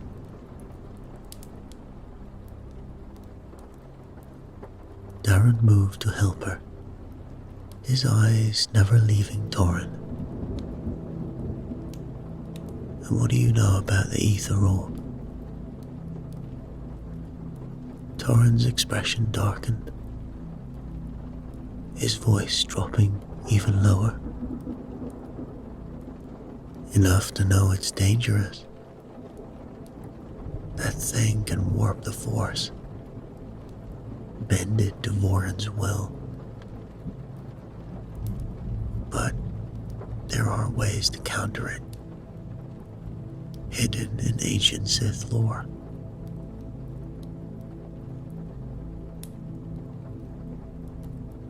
Before Daren could ask more, the cell door creaked open. Dark-robed guards filed in. Among them was a woman,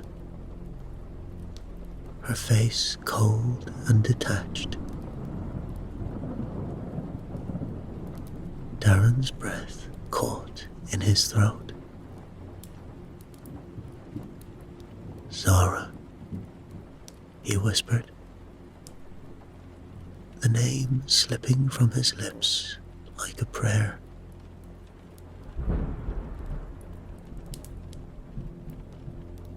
She didn't react, her gaze sweeping past him without a flicker of recognition. She was completely consumed by the cult, her identity buried under layers of dark side indoctrination.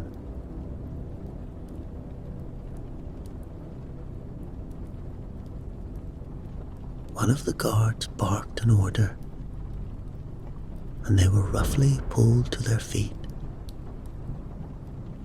dragged down dimly lit corridors, deeper into the stronghold.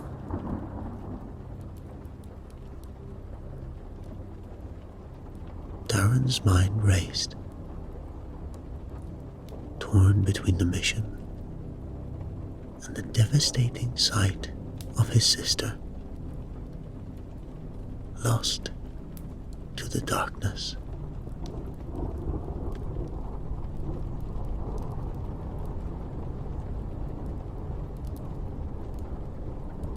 Daren and Lyra were thrown into a slightly smaller cell, alone.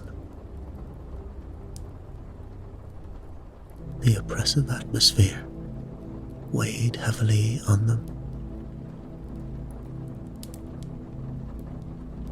Daren's eyes met Lyra's, a slight determination passing between them.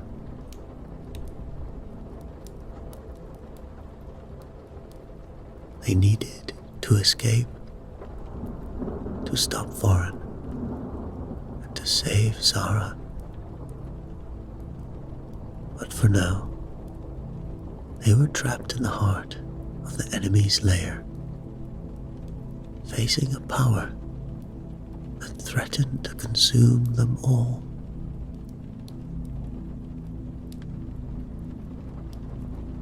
That night, the cell door creaked open, and the archaeologist, Thorne, stepped in, a sly grin on his face. He moved with a quiet confidence, his eyes darting around, assessing every detail.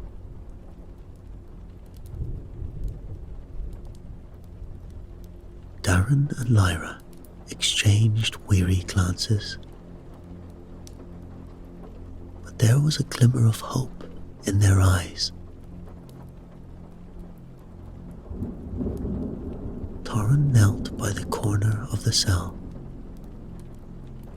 prying loose a section of the stone wall to reveal a hidden cache.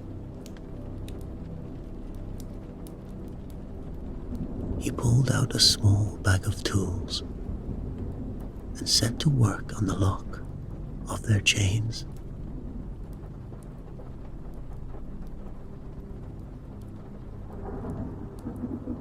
"I've been planning something like this for months," he whispered.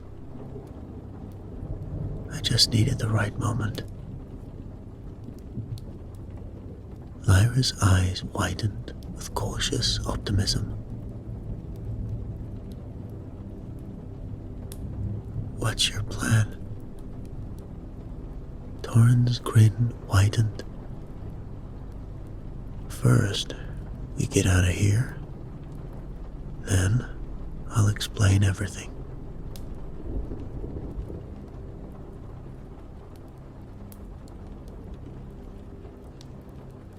With practiced ease, he unlocked the chains. Daren rubbed his wrists, feeling the circulation return. Thorne then handed them their weapons, which he had somehow stolen from nearby. Moving with quiet precision, Thorne led them through a series of dark, winding tunnels. The air was damp and musty, the walls cold to the touch. Every sound seemed amplified in the impressive silence. They avoided patrols and navigated through the labyrinth corridors. Thorne's knowledge of the layout proving invaluable.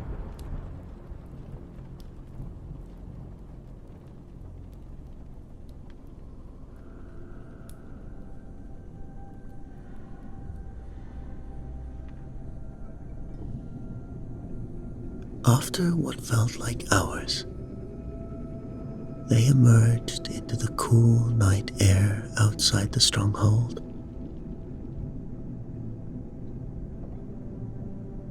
The forest was a welcome sight, a haven from the suffocating darkness within. They paused to catch their breath,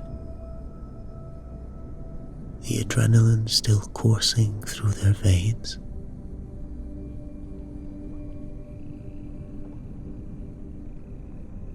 Thorne turned to them, his expression serious. The ether orb It was created by an ancient Sith alchemist to control the balance of the Force. It's incredibly powerful, but it can be neutralized. Lyra's eyes narrowed. How? Thorne looked between them, his face grave. A ritual. It requires a deep connection to both the light and dark sides. It's dangerous, but it could be our only shot.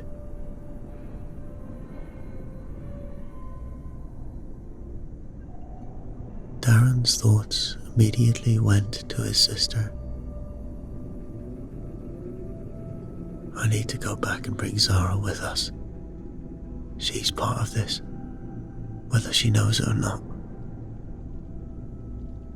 Lyra placed a hand on his arm, her voice gentle but firm. Daren, she's too far gone. We can't risk everything for someone who might not want to be saved.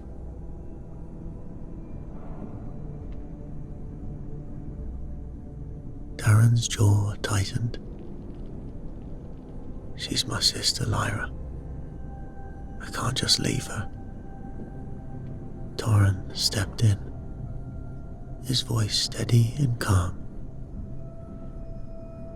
We'll get the orb first. Then we can decide what to do about Zara.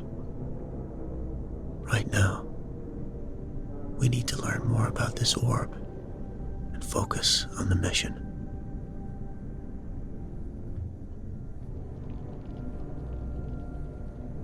Daren nodded reluctantly,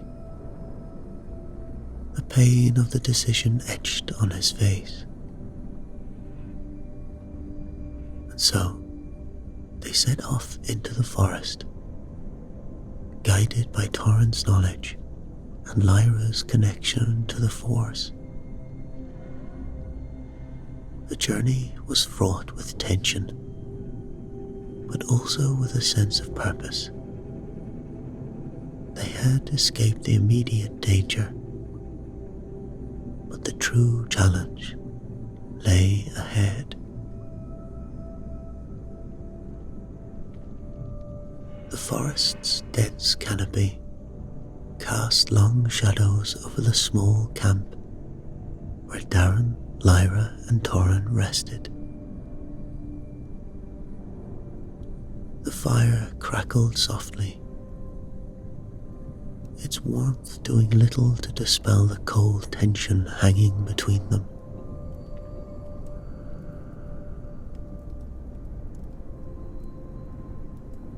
As they prepared for their final confrontation, the weight of unspoken truths pressed heavily on Daren's mind.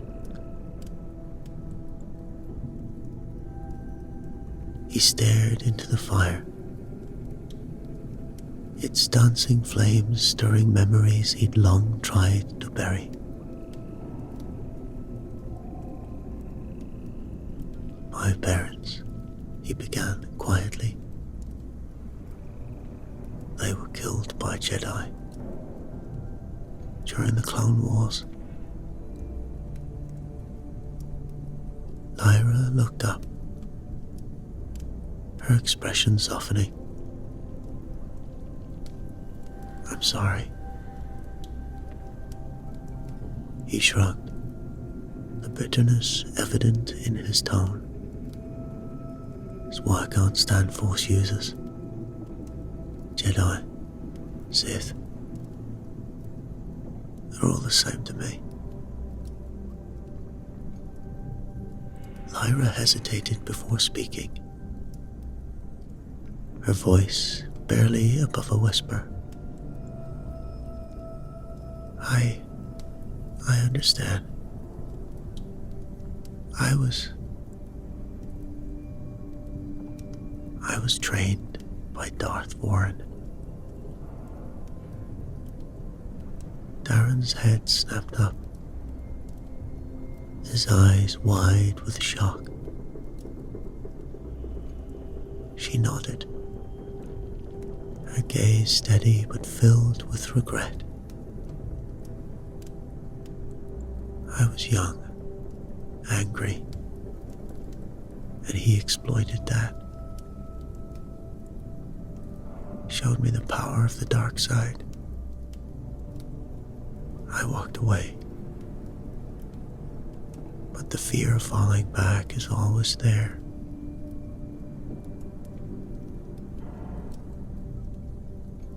Daren's expression hardened. So you're one of them? No, she replied firmly. I left that path. Every day, I fight to stay in the light.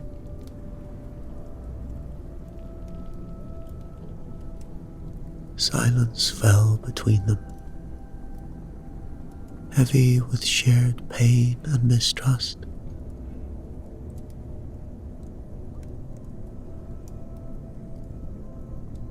Daren's thoughts drifted to Zara. Leaving her is tearing me apart. But stopping Thorne has to come first.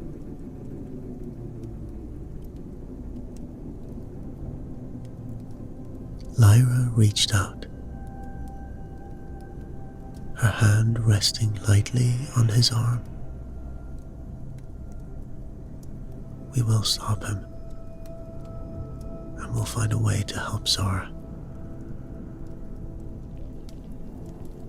Daren nodded, the resolve in her voice bringing some measure of comfort. We better.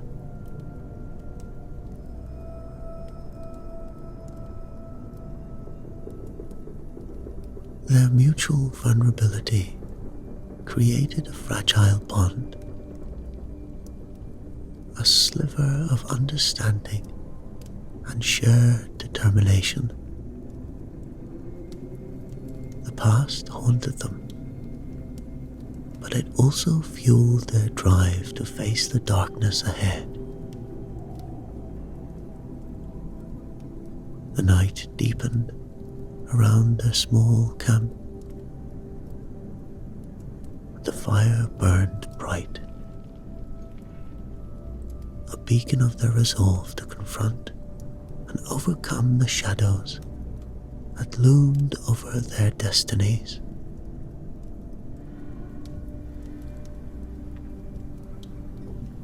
Daren, Lyra, and Thorne gathered around a small fire, ancient texts spread out before them. We have to wait for the solar eclipse. It's only in a few days, Thorne explained. That's when the ritual to destroy the orb can take place.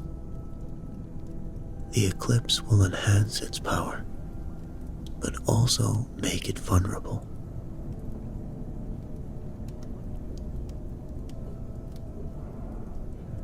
Daren's jaw tightened. So we wait, and then we hit them with everything we've got.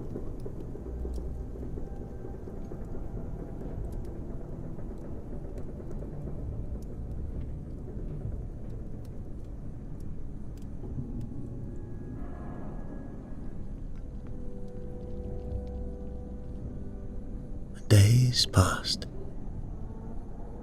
The eclipse neared. The forest grew darker, shadows lengthening and the air thickening with an eerie energy. They moved swiftly through the underbush. The oppressive energy of the impending eclipse pressing down upon them. The temple of Darth Thorne loomed ahead, its dark spires piercing the twilight sky.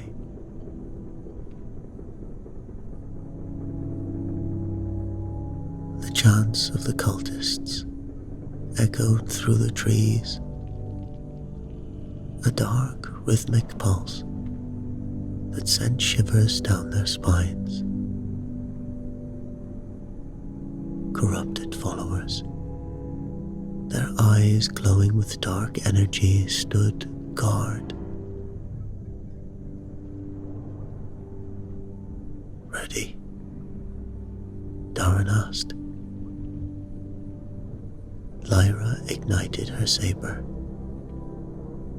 its blue glow cutting through the darkness. Let's go. They launched their assault with ferocity,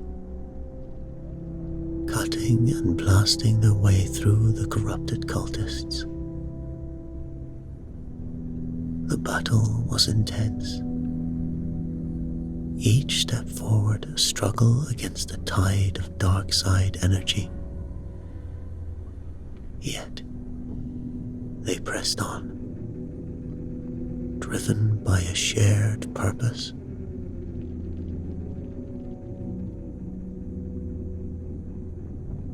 Inside the temple's inner sanctum, Darth Thorne stood with the ether orb. Its dark glow pulsating in sync with the eclipse above. Lyra stepped forward, her lightsaber held high. Thorne. Darth Thorne turned, his eyes narrowing with recognition.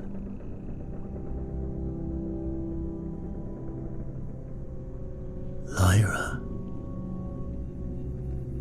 So, you have come to die.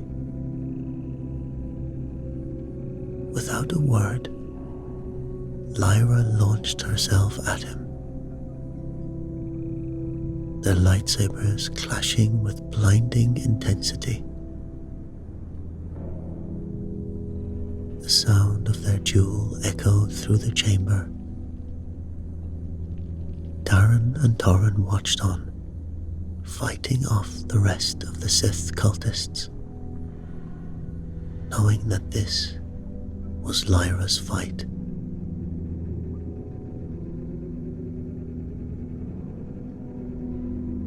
Thorin's attacks were relentless, his power immense.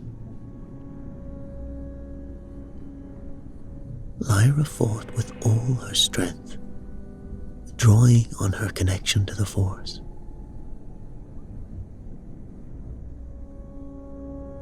But gradually, Thorne began to overpower her, his dark energy pressing her back.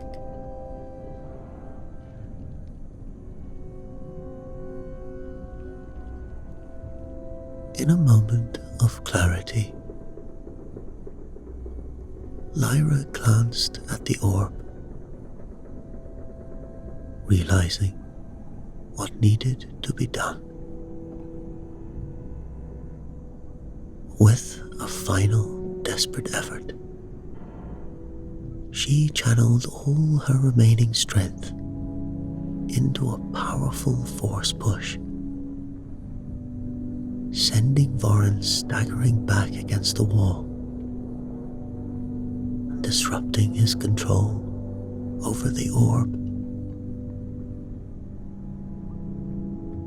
The dark energy flared chaotically,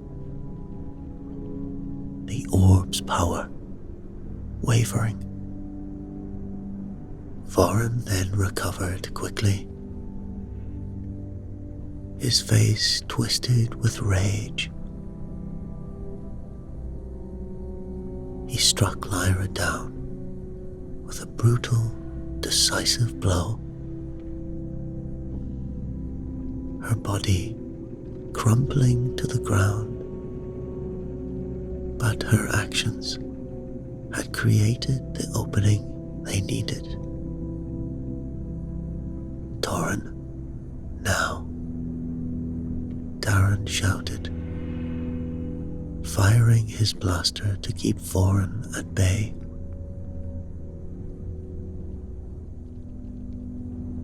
Thorne moved swiftly, his hands already forming the complex gestures needed for the ritual. The ancient words flowed from his lips, each syllable resonating with the very essence of the Force.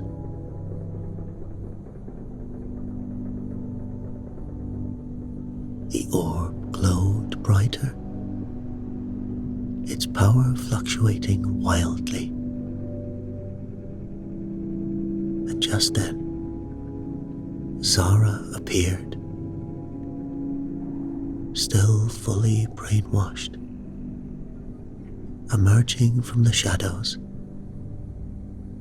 her eyes filled with dark fury.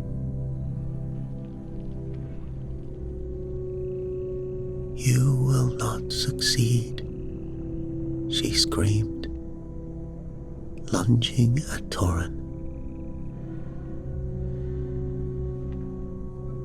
Daren's heart wrenched. "Zara, stop."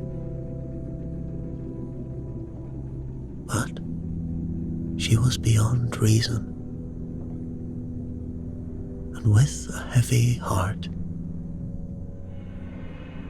Daren aimed and fired. The shot striking her down just before she got to Thorne.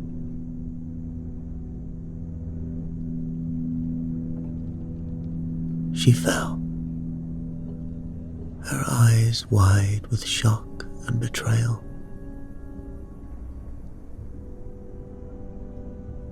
Thorne continued the ritual, his voice unwavering despite the chaos. The orb's dark energy began to dissipate, the room filling with a blinding light. With a final resonant chant, the orb shattered, its power vanishing into the ether. Darth Thorne, now powerless and weakened, retreated into the shadows with a snarl of rage. The corrupted cultists, freed from their dark influence, collapsed, their eyes returning to normal. The eclipse passed, and the light returned to Daren 4, casting the temple in a somber glow. Daren stood amidst the ruins, his gaze fixed on the bodies of Lyra and Zara.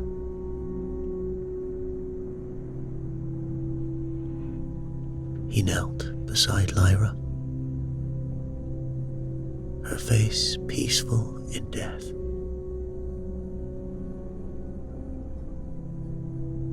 He stayed silent, the words he wished to say caught in his throat.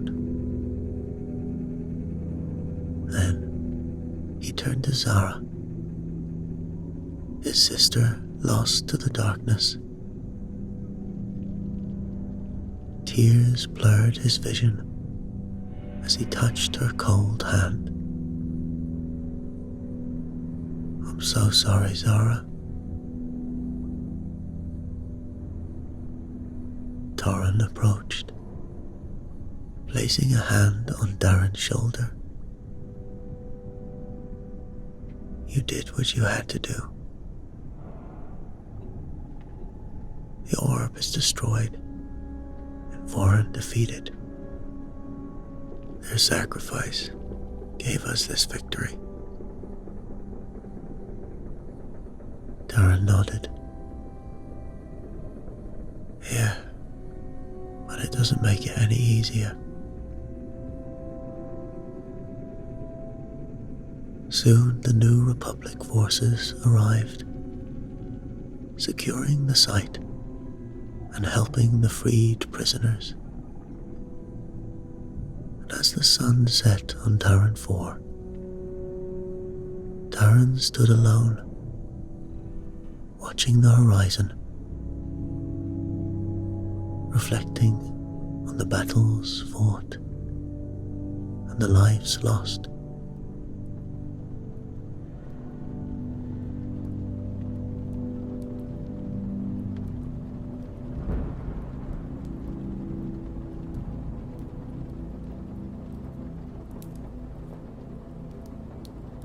Some days later, Daren stood on the edge of the hangar bay, staring out at the bustling activity of the New Republic base. The ships coming and going, the soldiers moving with purpose, all seemed distant and surreal.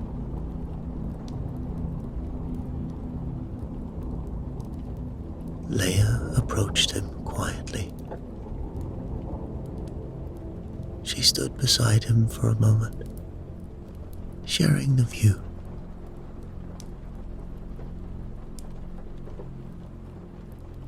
You did well, Daren. He glanced at her, his expression guarded. At what cost? Leia sighed, her eyes reflecting her own burdens. War always comes with a cost. We honor their sacrifice by continuing to fight for what's right.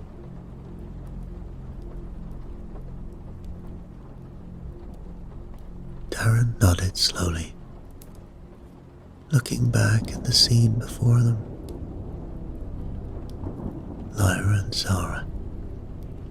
They didn't deserve this. No, they didn't. Leia agreed. Daren's eyes hardened slightly. I still don't trust the New Republic. The way things are run here, it's not what I fought for. Leia turned to face him fully, her expression earnest. We're not perfect, Daren. We're rebuilding from the ashes of an empire. Mistakes will be made, but we're trying to create something better. We'll need people like you to help us get there. He was silent for a long moment, the weight of her words sinking in. Finally, he spoke. I'm not saying I'm on board with everything you're doing here, but maybe there's a place for me in this fight.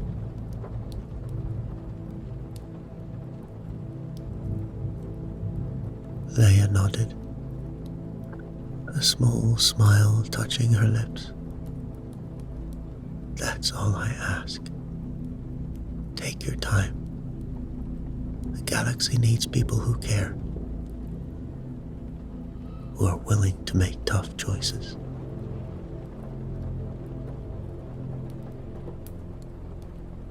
Daren met her gaze, a hint of respect in his eyes. "I'll think about it."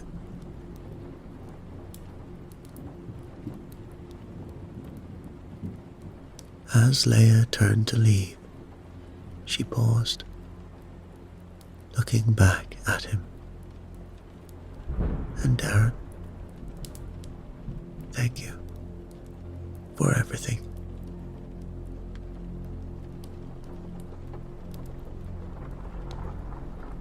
He watched her walk away, a mixture of emotions churning within him. The future was uncertain, the path ahead filled with challenges. But for the first time in a long while, Daren felt a glimmer of hope, a sense of purpose. He turned back to the horizon. The memory of Lyra and Zara in his heart. The fight was far from over, but he knew he wouldn't be facing it alone.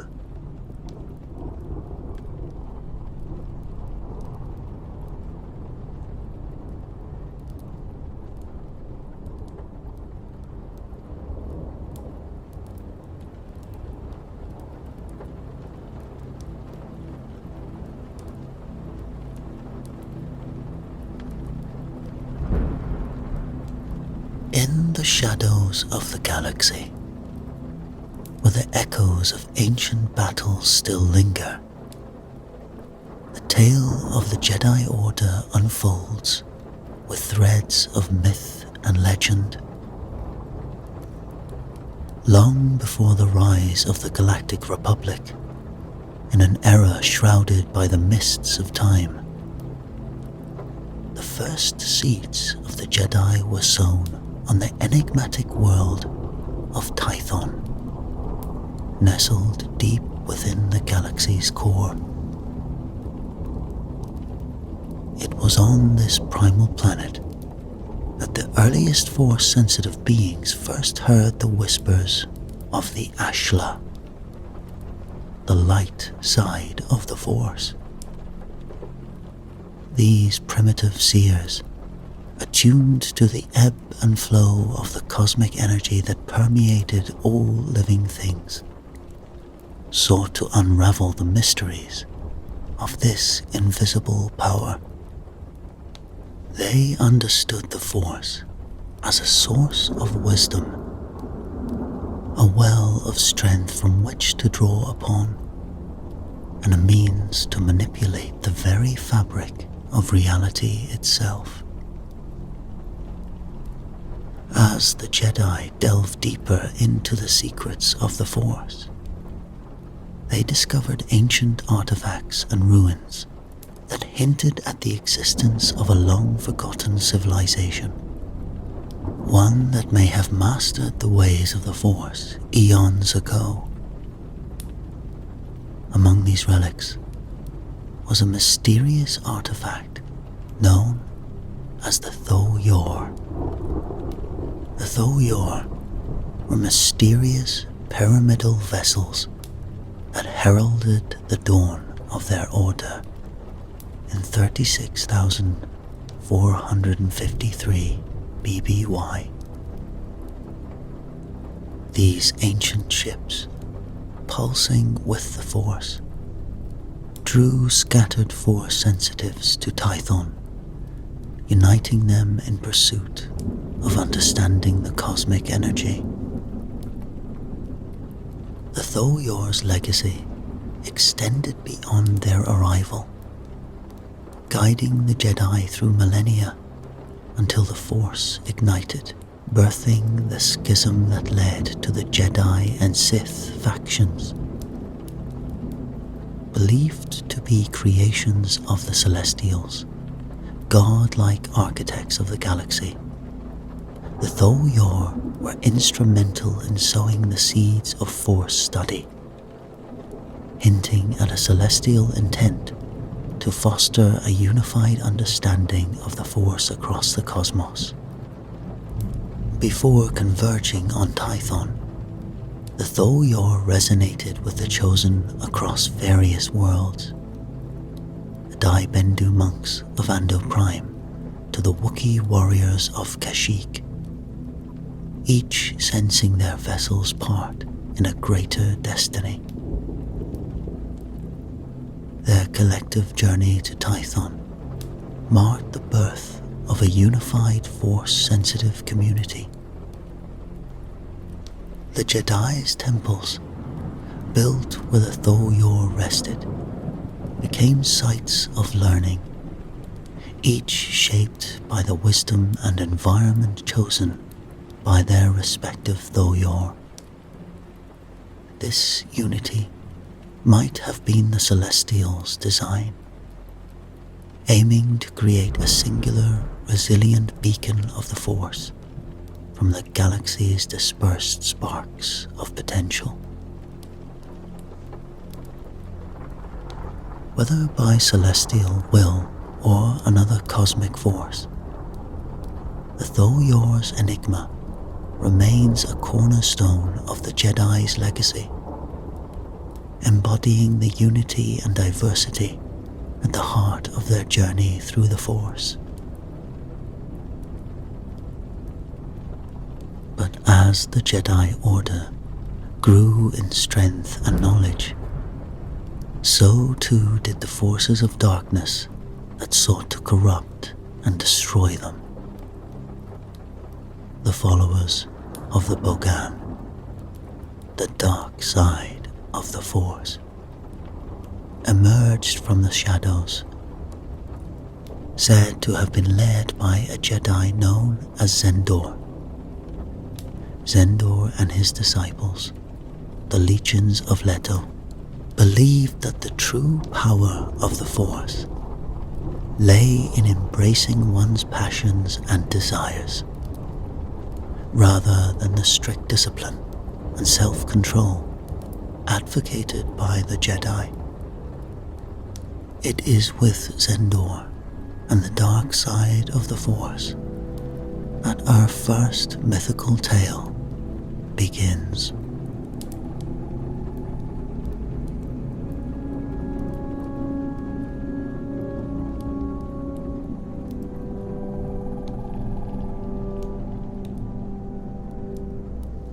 In the depths of the galaxy, where the echoes of ancient conflicts reverberate through the fabric of the Force, there is an old tale of division, ambition, and the eternal struggle between the light and the dark. This is the story of the First Great Schism, a time when the Jedi Order, once a beacon of unity and wisdom, found itself fractured by the allure of forbidden knowledge and the whispers of discontent.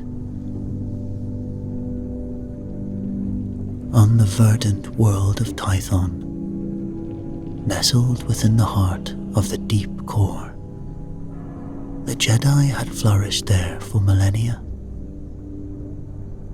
They were the Jedi, a society of Force wielders who had once found balance in harmony of the Ashla and the Bogan. But as the influence of the nascent Galactic Republic began to spread, the Jedi were forced to abandon their ancestral home and seek refuge on the distant planet of Ossus. Among the Jedi of Ossus was a young human woman named Arden Lyn, a Teras Kazi master whose prowess in the ancient art of hand-to-hand combat was matched only by her insatiable curiosity. Lyn had grown disillusioned with the Jedi Order, believing that their true teachings had become stagnant and restrictive, stifling the true potential of the Force. But she was not alone in her discontent. Zendor, a charismatic and ambitious Jedi, had also begun to question the Order's rigid adherence to tradition. He yearned to explore the hidden depths of the Force, to unlock the secrets that the Jedi Council had deemed too dangerous to pursue. In defiance of the Order, Zendor left Ossus to establish his own academy on the planet of Leto, where he could teach his followers the forbidden arts of the Force.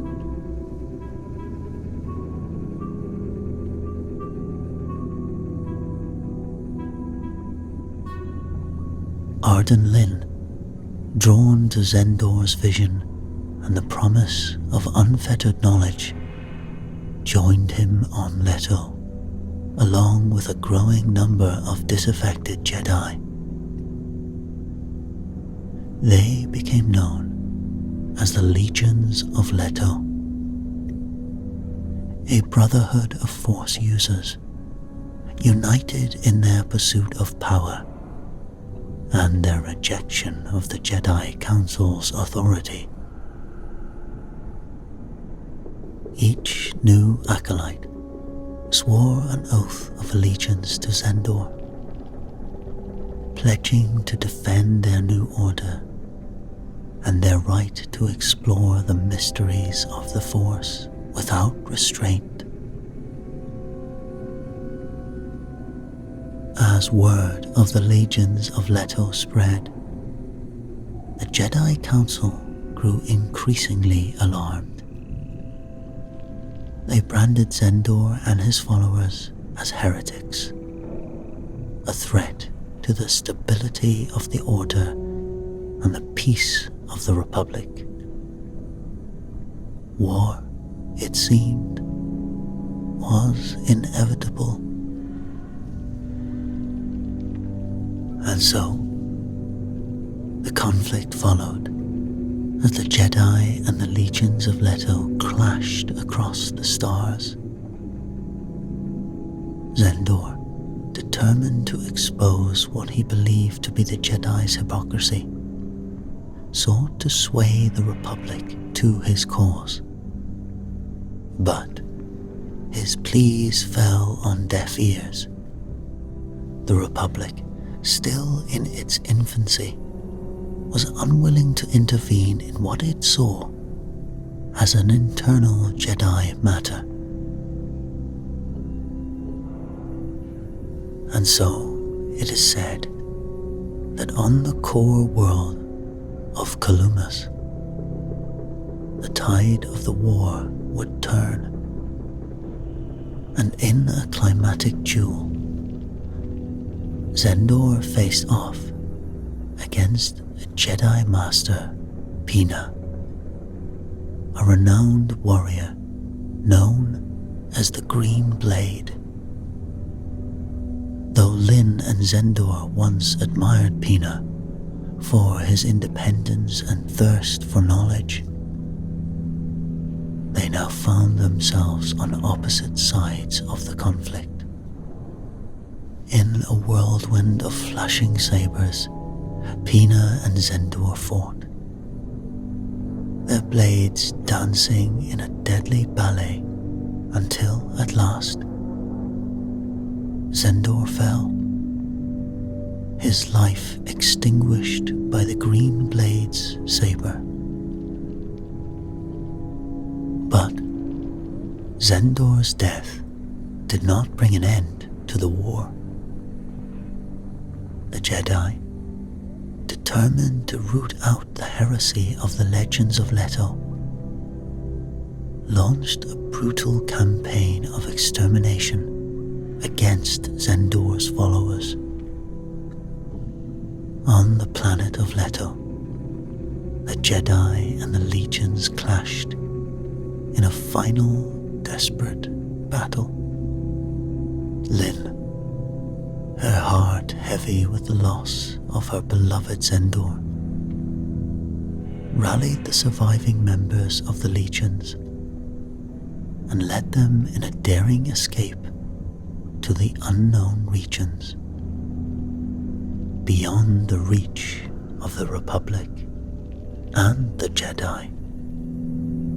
However, Arden Lyn could not evade the vengeance of the Jedi forever.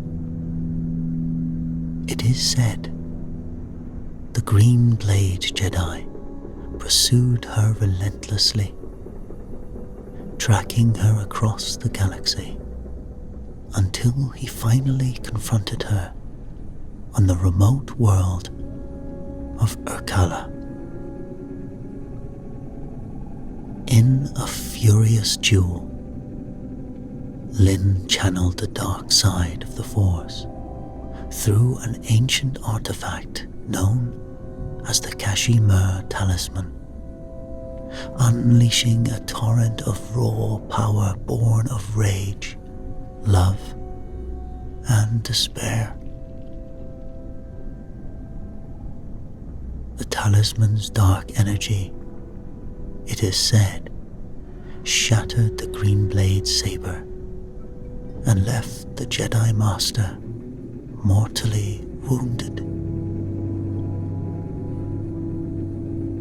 But even in his final moments, Green Blade would not yield.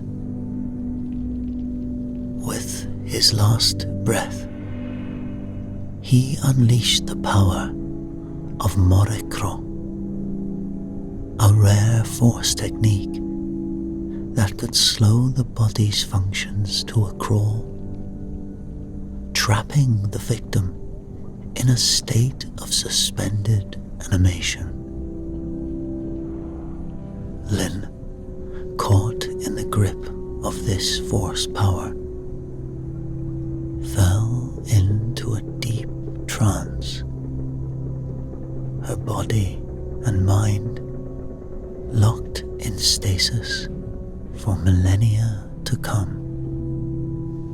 But the story of Arden Lyn did not end with her entombment. It is said 25,000 years later, during the reign of Emperor Palpatine, Lyn was awakened from her stasis.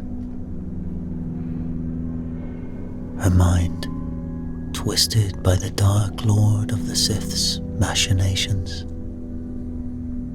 Palpatine, ever the master manipulator, promised Lyn the chance to resurrect her beloved Zendor in exchange for her service as one of his Emperor's hands.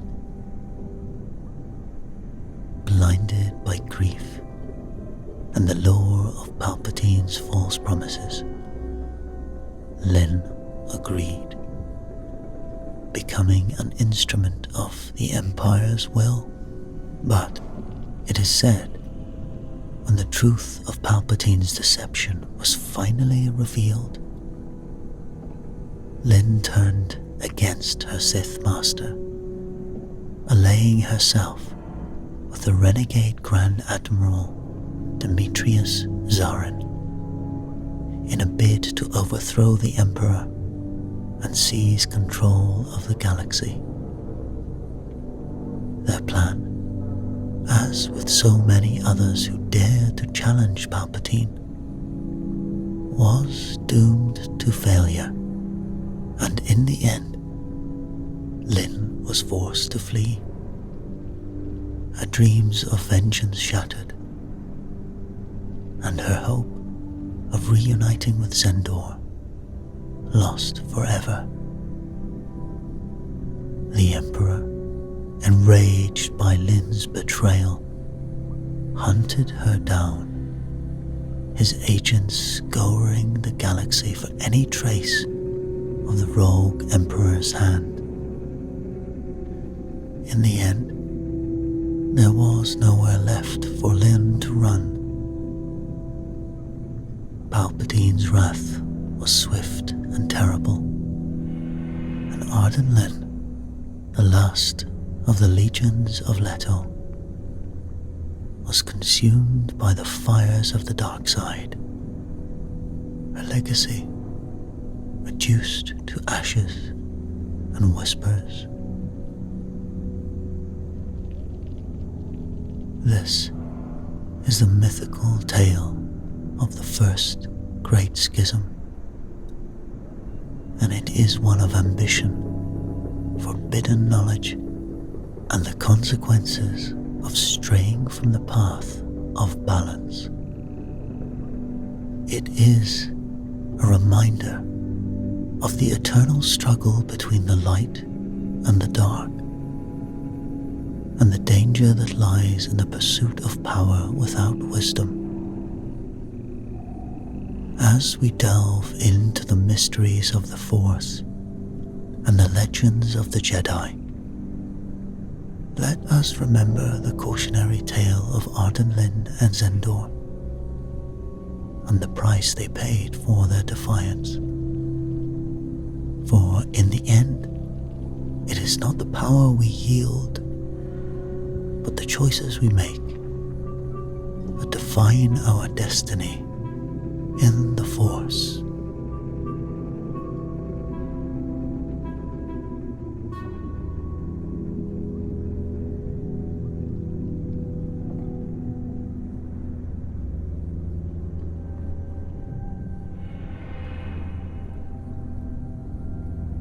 For a Jedi, the Force is not merely a tool or a weapon, but a constant companion, an ever-present guide that shapes their every thought and action.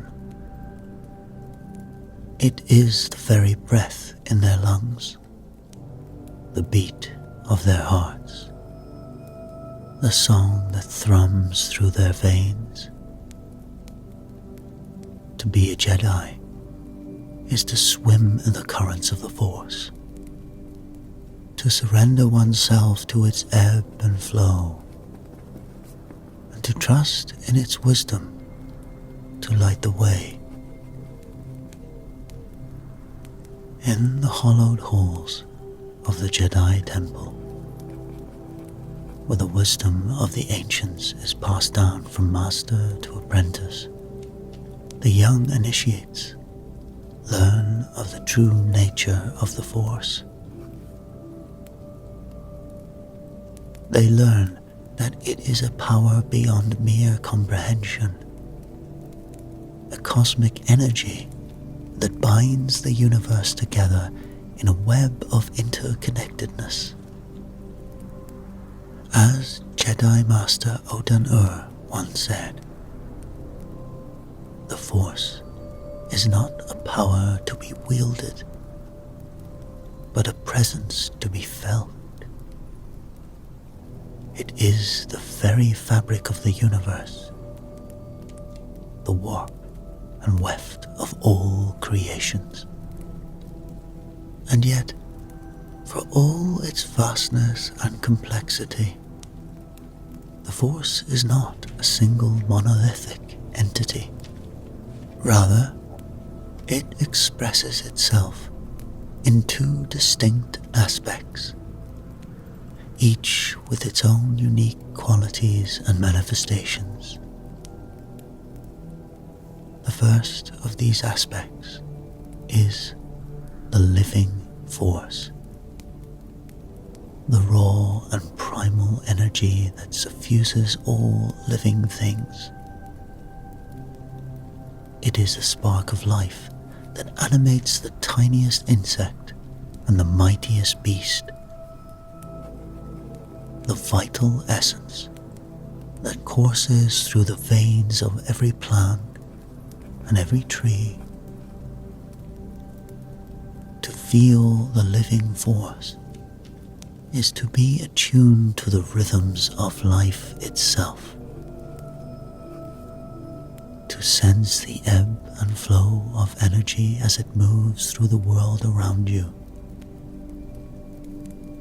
It is to walk through a lush and verdant jungle and feel the pulse of life in every leaf and branch, to hear the whispers of the Force and the rustling of the wind, or the chirping of a bird.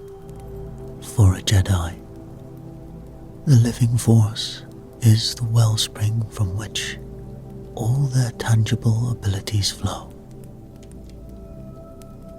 It is the power that allows them to run faster, jump higher, and sense the world around them with uncanny clarity.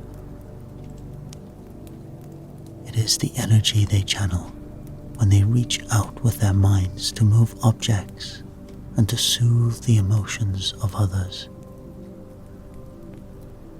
As the wise Jedi Master Qui-Gon Jinn once said, "Feel, don't think. Trust your instincts. The living Force will guide you." But the living Force is not the only aspect of the Force that a Jedi must contend with. There is another, vaster and more mysterious power that underlies the very fabric of the universe itself. This is the unifying Force, the cosmic energy that binds the stars and galaxies together in an intricate dance of cause and effect. It is the rippling surface of space and time, the eternal and unchanging fabric that underlies all of creation. To commune with the unifying Force is to step beyond the boundaries of one's mortal existence, to glimpse the infinite and the eternal. It is to walk the paths of the past and the future, to see the intricate web of destiny that connects all things. As an ancient Jedi prophecy says, the Force is all things and in all things. It is the bridge between worlds, the light in the darkness, the calm in the storm. But to truly understand the unifying Force, a Jedi must first learn to let go of their attachments and their desires. They must learn to surrender themselves to the will of the Force, to trust in its guidance and its wisdom. For the path of the Jedi is not an easy one, and the temptations of the dark side are ever present. As the fallen Jedi Darth Raven once warned, the dark side is not stronger, quicker, or more seductive. It is simply easier, and that is why it will always be a constant temptation. To resist the lure of the dark side, a Jedi must cultivate a deep and abiding connection to the Force. They must learn to quiet their minds and open their hearts to listen for the whispers of the Force in the stillness of their souls.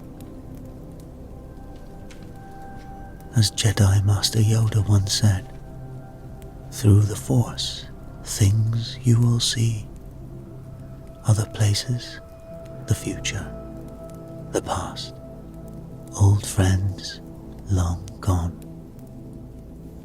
And indeed, it is said that the most powerful Jedi, Those who have truly mastered the ways of the Force are able to transcend even the boundaries of death itself. They become one with the Force, their consciousness merging with the infinite and the eternal. But for all their power and all their wisdom, the Jedi are not infallible. They are still mortal beings, subject to the same flaws and weaknesses as any other. And throughout their long and storied history, there have been those among them who have fallen to the dark side, who have been seduced by the lure of power and ambition. The story of the Jedi is not just a story of individual heroes and villains, of great battles and epic quests. It is a story of the eternal struggle between the light and the dark, of the enduring power of hope and faith in the face of adversity. As the ancient Jedi code says, there is no emotion, there is peace. There is no ignorance, there is knowledge. There is no passion, there is serenity. There is no chaos, there is harmony. There is no death, there is the Force. These are words that guide the Jedi, the principles that shape their every action and thought. And as long as there are those who hold true to these teachings, as long as there are those who trust in the wisdom of the Force, the light of the Jedi will never be extinguished. For the Force is eternal, and its power knows no bounds. And those who listen to its call, who learn to surrender themselves to its currents, will find that they are never truly alone. This next tale is an ancient myth passed down from both ancient Sith and ancient Jedi.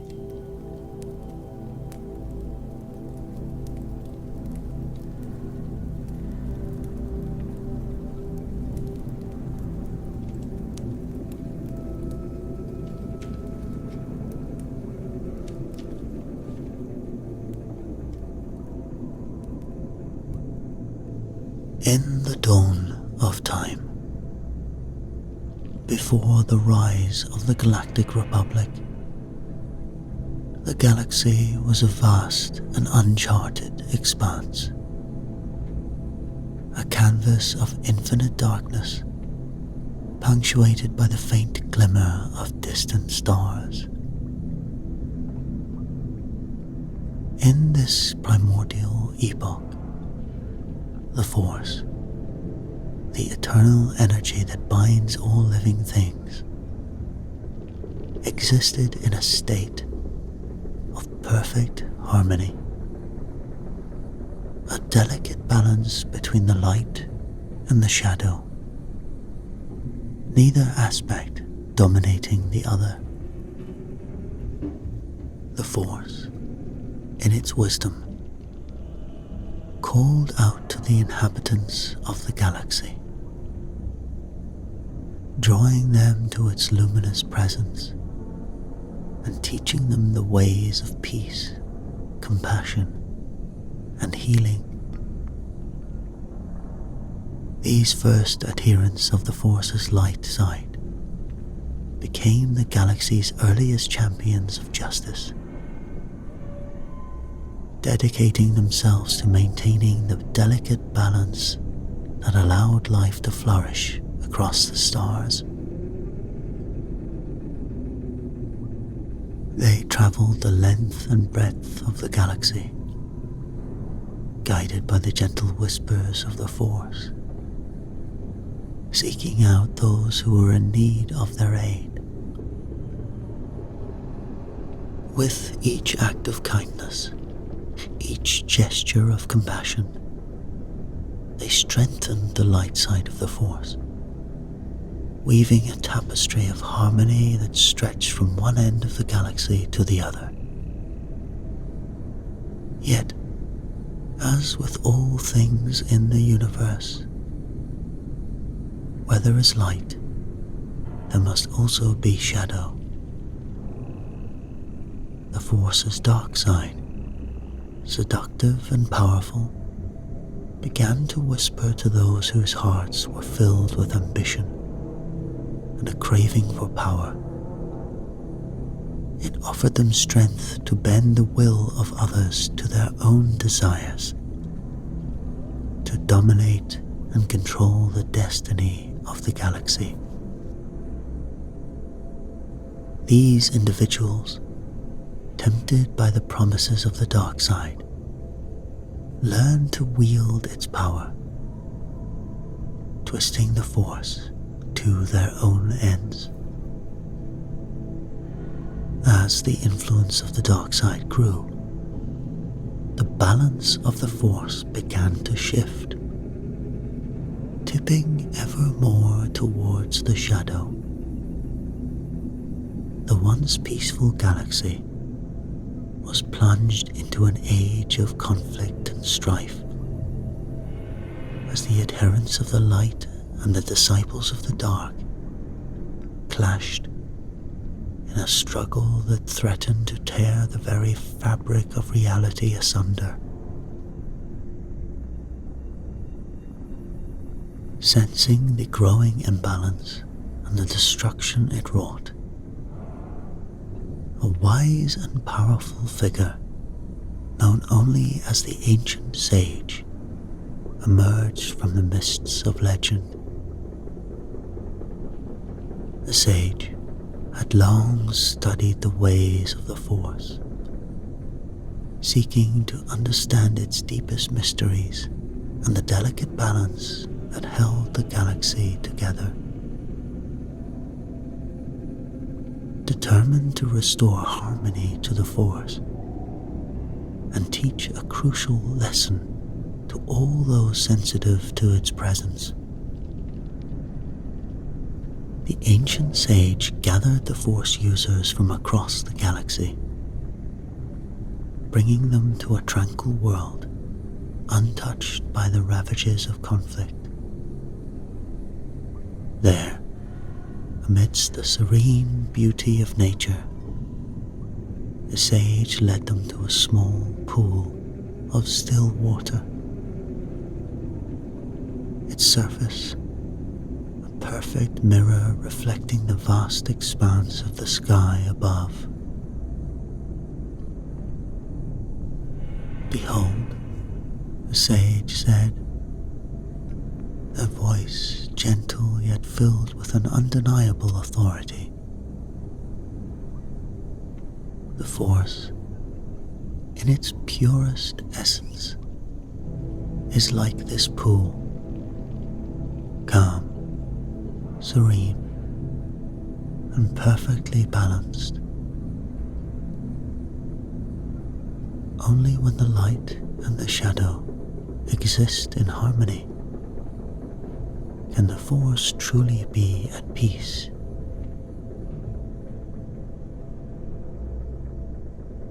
To demonstrate the wisdom of these words, the Ancient Sage reached down and picked up a small pebble from the shore of the pool.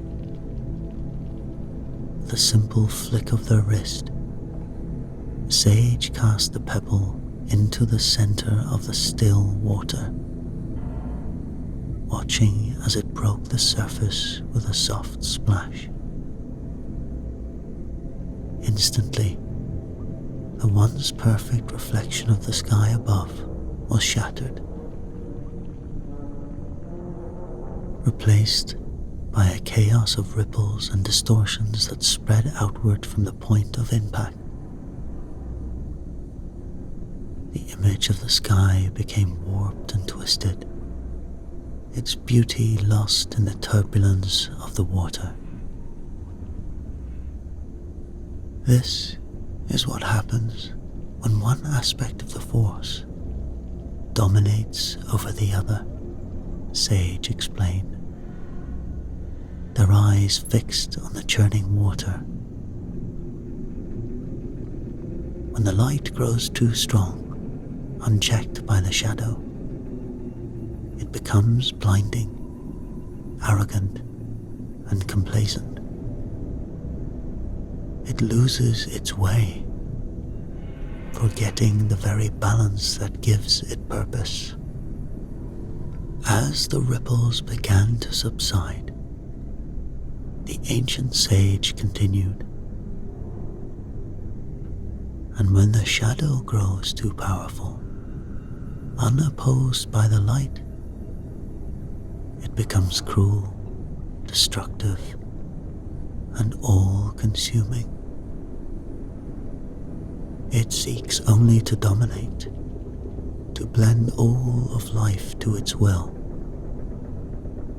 until nothing remains but darkness and despair. The assembled Force users watched in silence as the last of the ripples faded away, the surface of the pool once again becoming a perfect mirror, reflecting the luminous sky above.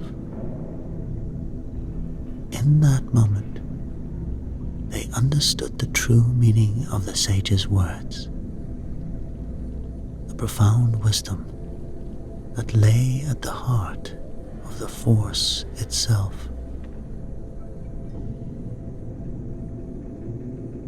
Only together, in balance, can the light and the shadow create a true reflection of harmony, the ancient sage said, their voice filled with a quiet intensity. It is not through the dominance of one aspect over the other, but through the understanding and respect of the delicate equilibrium between them that true peace can be achieved.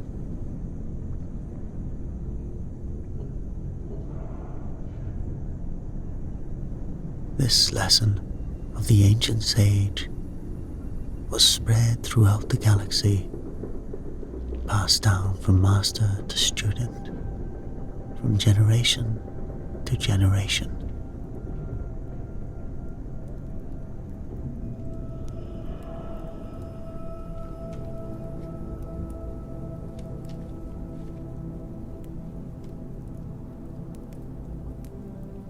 In the beginning, before the Jedi Order had taken shape, the Force-sensitive beings who would become the first Jedi wielded simple metal blades. These archaic weapons, imbued with the raw power of the Force, were the first glimmering step on the path that would lead to the creation of the lightsaber. As the Jedi grew in wisdom and understanding, they began to refine their weapons, a more elegant and sophisticated means of channeling the Force in combat. And so, in the mists of ancient history, the first proto-lightsabers were born. These early lightsabers were crude and unstable, powered by unwieldy battery packs and connected by a tangle of wires and cables.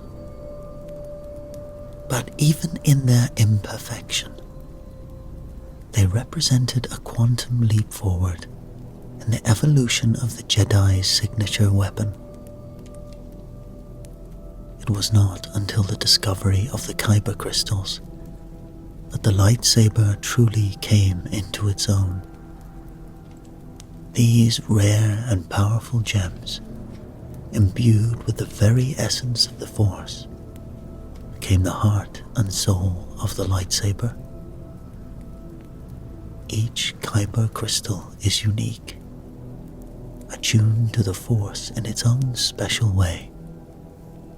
And when a Jedi finds their crystal, it is said that the crystal chooses them, forging a bond that will last a lifetime. The process of constructing a lightsaber is a sacred ritual, a rite of passage that every Jedi must undergo. In the depths of the Jedi Temple, in the chamber of the Kyber, the young Padawans meditate on the Force, allowing its currents to guide their hands as they assemble their weapons. As an ancient Jedi Master once said, the lightsaber is not a simple weapon. It is an extension of the Jedi's very being,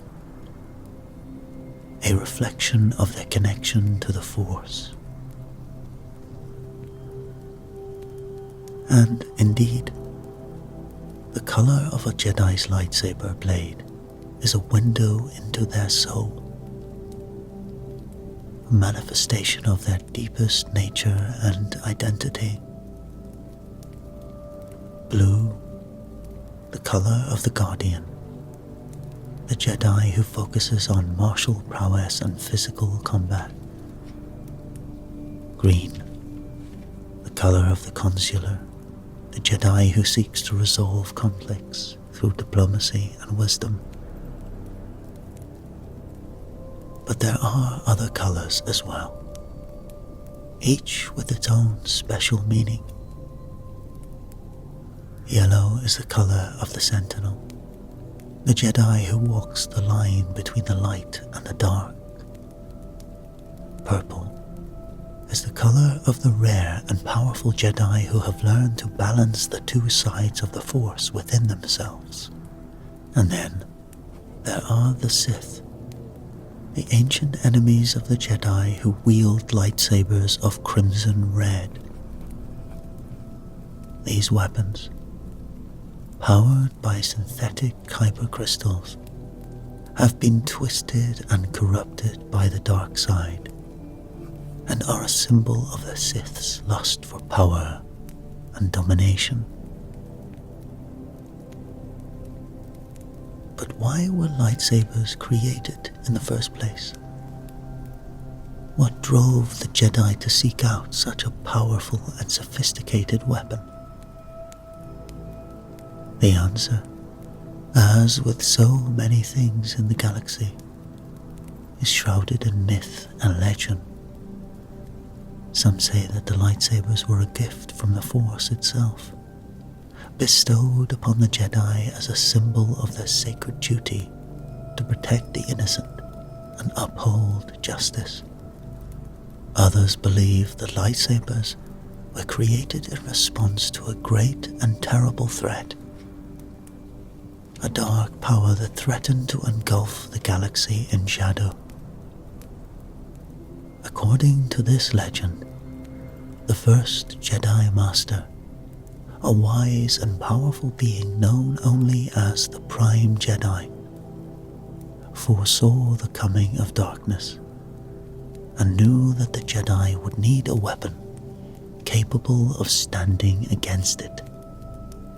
And so, in a great and secret forge hidden deep within the heart of a dying star, the Prime Jedi created the first lightsaber. It was a thing of beauty and terror, a blade of pure energy that could cut through any material and deflect any attack. But the lightsaber is more than just a weapon. It is a tool of peace and justice, a means of defending the innocent and upholding the law. As an old Jedi Master once said, the best blades are kept in their sheaths. But the creation of a lightsaber is no simple task, no mere assembly of components and wires. It is a sacred ritual, a rite of passage that every Jedi must undergo, a trial which will forge them in the crucible of the Force and shape the destiny of the galaxy itself. The process begins with a gathering, a collection of the essential elements that will give life to the blade: the hand grip, the emitter matrix, the lens assembly, which is a delicate instrument of precision honed to perfection by skilled hands of the temple's artisans, the power cell, a reservoir of life and energy pulsing with the heartbeat of the Force itself, and the crystal, the very soul of the lightsaber, a living conduit of the Jedi's will and purpose. Each component must be chosen with the utmost care, guided by the whispers of the Force. A Padawan must learn to listen to the subtle currents of energy that flow through all things, to attune themselves to the hidden depths of the universe. Only then can they hope to select the elements that will become an extension of their very being, a reflection of their deepest nature. But the gathering is only the beginning, a prelude to the true test that awaits. For to create a lightsaber, a Padawan must undertake a vision quest, a journey in the very heart of the Force itself. And there is no place more suited to this sacred task than the crystal caves of Elam. Elam, a world of ice and snow, a place of secrets and mysteries, where the Force flows like a river of light beneath the frozen surface.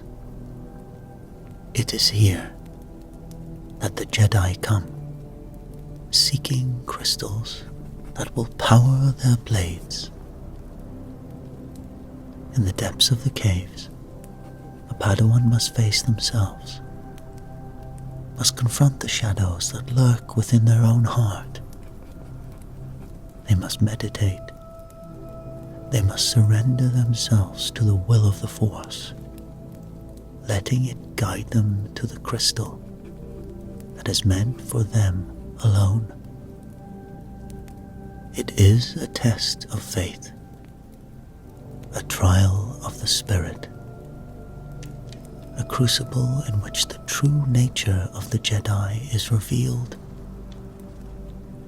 As they delve deeper into the caves, the Padawan must recite the ancient mantra, the words that have been passed down from master to apprentice since the dawn of the Jedi Order. The words that speak of the unity of all things, of the interconnectedness of the crystal, the blade, and the Jedi themselves. The crystal is the heart of the blade. The heart is the crystal of the Jedi. The Jedi is the crystal of the Force. The Force is the blade of the heart. All are intertwined: the crystal, the blade, the Jedi. We are one. It is a prayer, a meditation, a declaration of faith and purpose.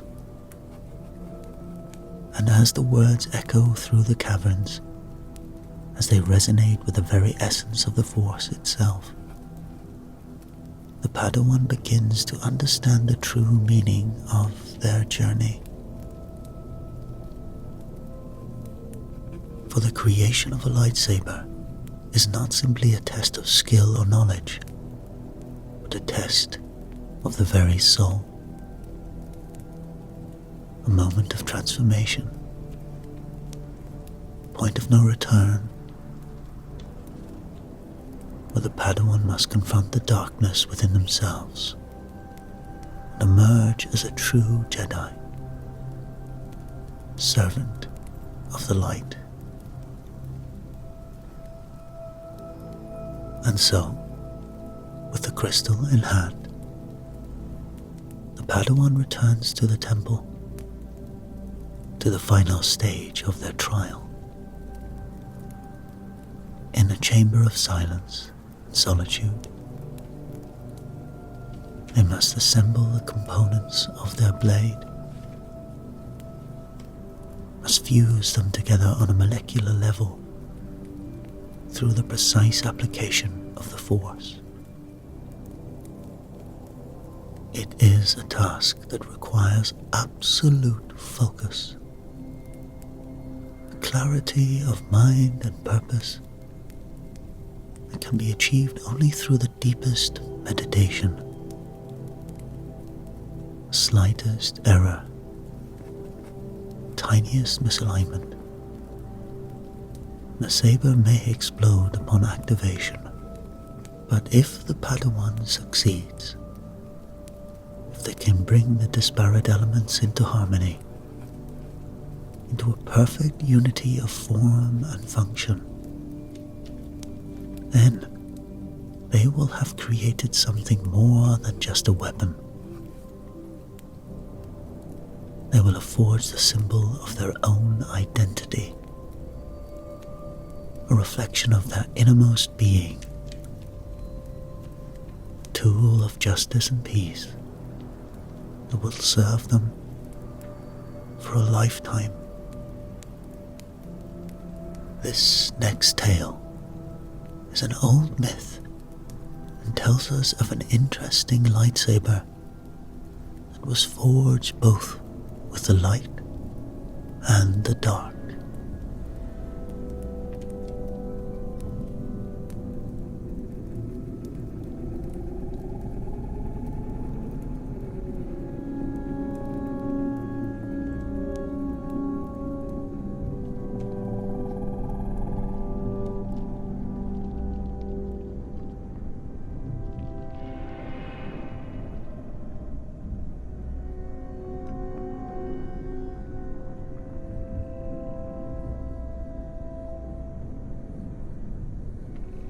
In the farthest reaches of the galaxy, on a desolate moon orbiting the forgotten world of Moor, an ancient Sith talisman lay hidden within the depths of an obsidian stone chamber.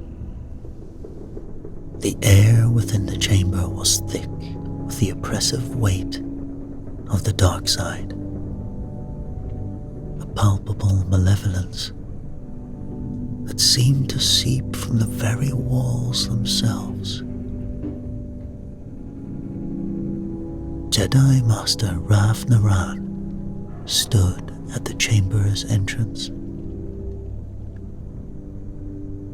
his body tense with anticipation and dread. He had followed the trail of the talisman across the vast expanse of the Outer Rim, guided by whispers and rumors of its immense power. And now, as he stood on the threshold of his quest, he could feel the full force of the talisman's sinister energy washing over him like a tidal wave of darkness.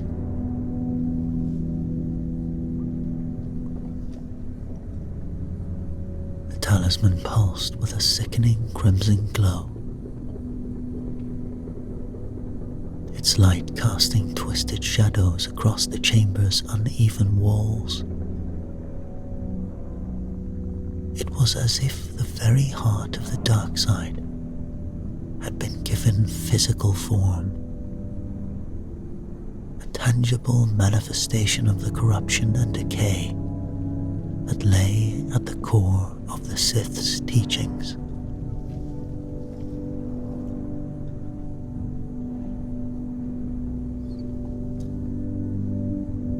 As Rav stepped into the chamber, he could feel the talisman's presence clawing at the edges of his mind, whispering seductive promises of power and domination. He could sense the tormented spirits trapped within the cracked kyber crystal at the talisman's heart, their anguished wails echoing through the force like a chorus of the damned.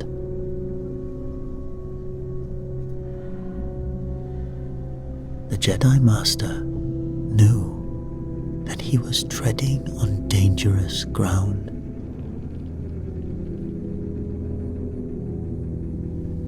The dark side was strong here, its influence permeating every atom of the moon's surface. The air itself seemed to carry the weight of centuries of suffering and despair, as if the very planet was alive with the echoes of the Sith's ancient atrocities. But Rav was no ordinary Jedi. He was a maverick, a warrior who had always walked the line between the light and the dark. He had spent his life studying the forbidden teachings of the Sith, seeking to understand the nature of their power and the depths of their corruption. And now, as he stood before the talisman, he knew that he could not ignore the potential it represented. With a deep breath, Rav extended his senses towards the talisman, his mind probing the depths of its dark energy. He could feel the kyber crystal at its heart, pulsing with a sickening rhythm that seemed to match the beating of his own heart. The crystal was cracked and tainted, its once pure structure corrupted by the Sith's dark rituals and the suffering souls trapped within. Removing the crystal would be a perilous task, Rav knew. The slightest misstep could unleash the full force of the talisman's power, consuming him utterly and damning his soul to an eternity of torment. But this Jedi Master was determined to see his mission through to the end, no matter the cost. With a deft application of his lightsaber, Rav expertly severed the crystal from its profane housing. The moment the blade made contact, the talisman exploded with a burst of dark energy, sending waves of searing pain through the Jedi's body. The spectral energies within the crystal lashed out, their ghostly fingers clawing at Rav's mind and soul. But the Jedi was ready. Drawing on the full power of the Force, he erected a shield of pure light around himself, pushing back against the onslaught of darkness. He could feel the talisman's power straining against his defenses, seeking to break through and consume him entirely. For a long moment, the two forces remained locked in a battle of wills, the light and the dark, raging against each other like two titans locked in an eternal struggle. But slowly, gradually, Rav began to gain the upper hand. His connection to the Force was strong, his will unbreakable. And with a final, decisive push, he severed the last of the talisman's hold on the crystal, wrenching it free from its dark prison. The crystal pulsed in his hand, its surface cracked and pitted from centuries of exposure to the Sith's dark rituals. But even in its damaged state, Rav could sense the potential within. The power to turn the tide of the war against the Sith and bring balance to the Force. But the crystal was far from purified. The taint of the dark side still clung to it like a noxious fog, threatening to corrupt any who dared to wield its power. If Raz was to use the crystal for good, he would need to cleanse it of the Sith's influence. A task that would require all of his skill and strength. For 17 cycles of the moon, Rav labored over the crystal, pouring every ounce of his being into the purification process. He drew on the most obscure techniques of the Jedi Order, channeling the light side of the Force through the crystal with a precision and focus that bordered on the superhuman. Day and night, he worked tirelessly, his mind and body pushed to the very limits of endurance. The process was agonizing, the crystal's dark energies fighting him every step of the way. But slowly, gradually, he could feel the light beginning to take hold. The crystal's structure shifting and changing under the weight of his will. When at last the process was complete, the crystal pulsed with a new energy, a swirling vortex of light and dark that seemed to shift and change with every moment passing. It was as if the crystal itself was a microcosm of the Force, a living embodiment of the eternal struggle between good and evil. From this transformed heart, Rav created a new lightsaber, unlike any the galaxy had ever seen. Its blade shimmered with an otherworldly light, shifting between shades of purest white and deepest crimson, in a mesmerizing dance of color.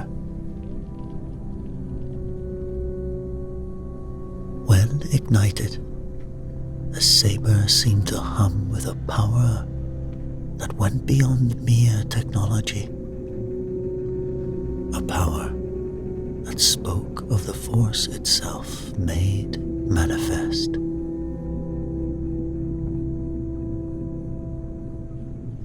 In the hands of its creator, the saber was a thing of terrible beauty. A weapon that could strike fear into the hearts of the darkest Sith, even as it inspired hope in the most downtrodden of the galaxy's oppressed. It was a symbol of the Jedi's unyielding commitment to the light, a beacon of hope in a galaxy consumed by darkness. And when Rav finally took the saber into battle, it proved to be a weapon without equal. The Sith recoiled before its blazing light, their powers weakened and diminished in the face of its righteous fury. And in the end, the saber would serve as a testament to the enduring power of the Jedi way, a shining example of what could be achieved when one dedicated themselves wholly to the service of the greater good. And as for Rav Naran, it would forever stand as a reminder of the lengths he had gone in order to bring a measure of peace and justice to a galaxy in desperate need of both.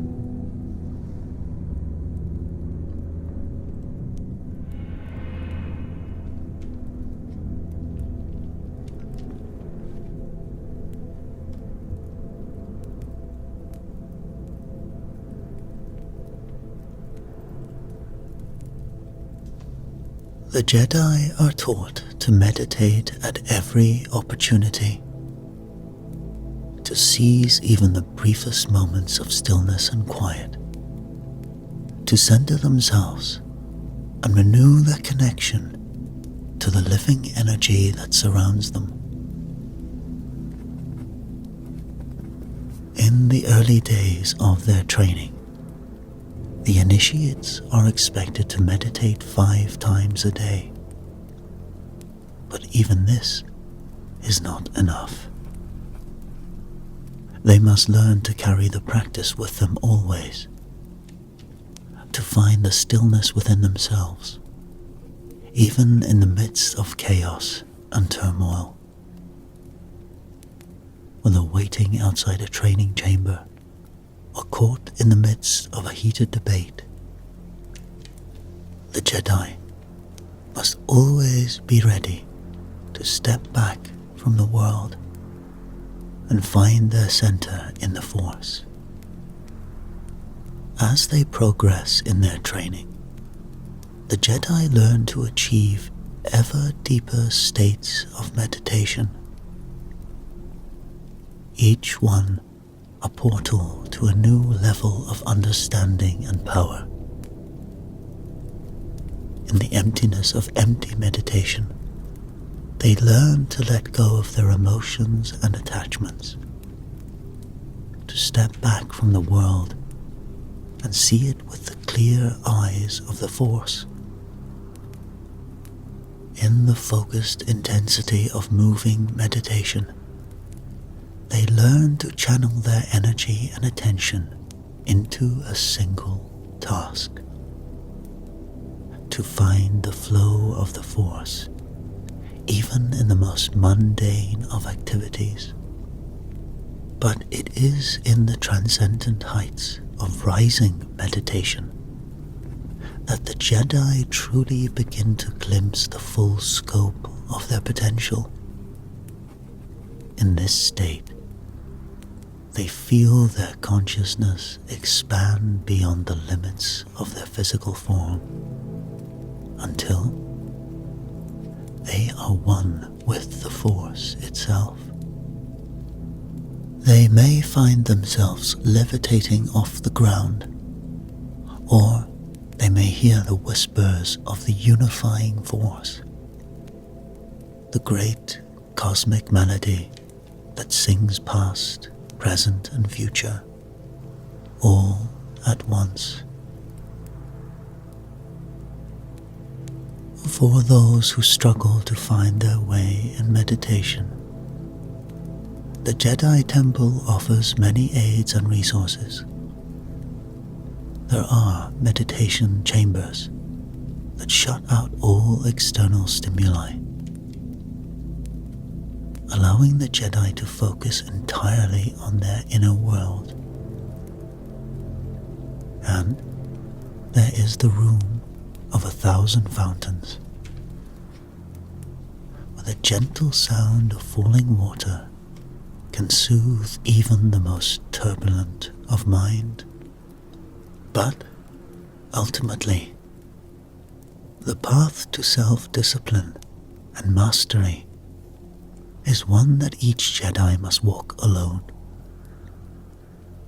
It is a journey of self-discovery and self-transcendence, a quest to find the stillness at the heart of the storm, and the light at the center of the darkness. It is a path that demands patience, humility, and an unwavering commitment to the ways of the Force. The path of a Padawan is one of profound growth and self-discovery, a time when the seeds planted in the early days of training begin to blossom into true mastery of the Force.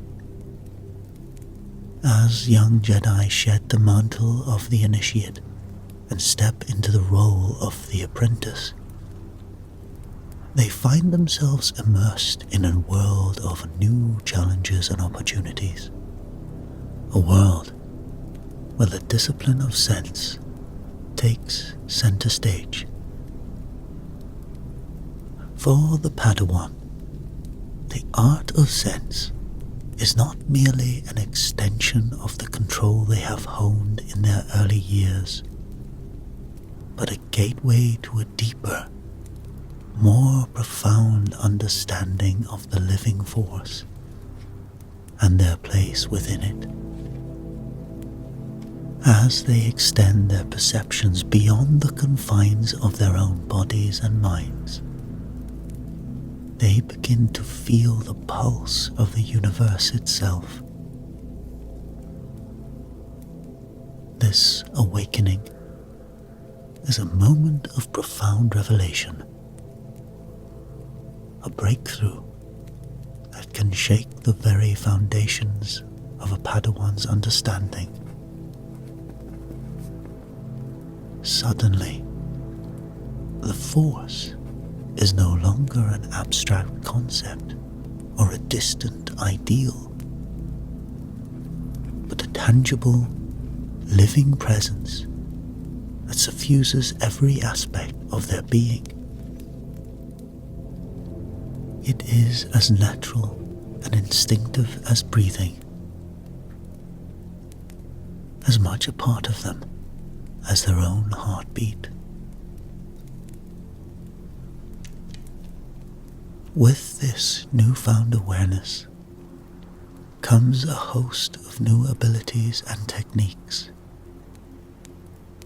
each one a key to unlocking the full potential of the living Force. The most basic of these is life detection, the ability to sense the presence and location of living beings, even at great distances. For the Padawan, this skill is more than just a useful tool. It is a constant reminder of the interconnectedness of all life. As they hone their abilities, the Padawan may begin to notice subtle variations in the life signatures they detect. Each one a unique and distinct flavor that reflects the individual's emotional state and intentions. A warm, reassuring glow might indicate the presence of a trusted friend or ally, while a cold, malevolent aura could signal the approach of an enemy or a source of danger. But of all the bonds that a Padawan may forge through the discipline of sense, none is more profound or enduring than the one they share with their master. This connection, forged in the crucible of shared experience and mutual trust, is a constant reminder of the power and potential of the Force. A shining example of what is possible when two minds and hearts are truly attuned to one another. As the Padawan continues to explore the mysteries of sense, they may find themselves drawn to the art of tactus otium, or sense force. The ability to perceive the totality of the living force in all of its intricate complexity. This skill requires a deep and abiding sense of calm, a willingness to let go of one's individual perspective and open up oneself to the larger patterns and currents that flow through the universe. To practice this ability, the Padawan must learn to relax their perceptions, to let the boundaries between themselves and the world around them blur and dissolve. In time, the Force will reveal itself in all its glory, a vast and intricate tapestry of life and energy that stretches across the cosmos. Through this heightened awareness, the Padawan may begin to sense the health and vitality of entire ecosystems, to detect the presence of dark side energies or other malevolent forces that threaten the balance of the Force.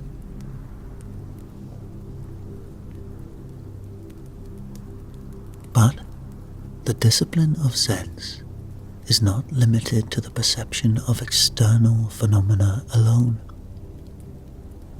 It can also be used to enhance and augment the Padawan's own natural senses, granting them abilities that far exceed the limits of their physical bodies.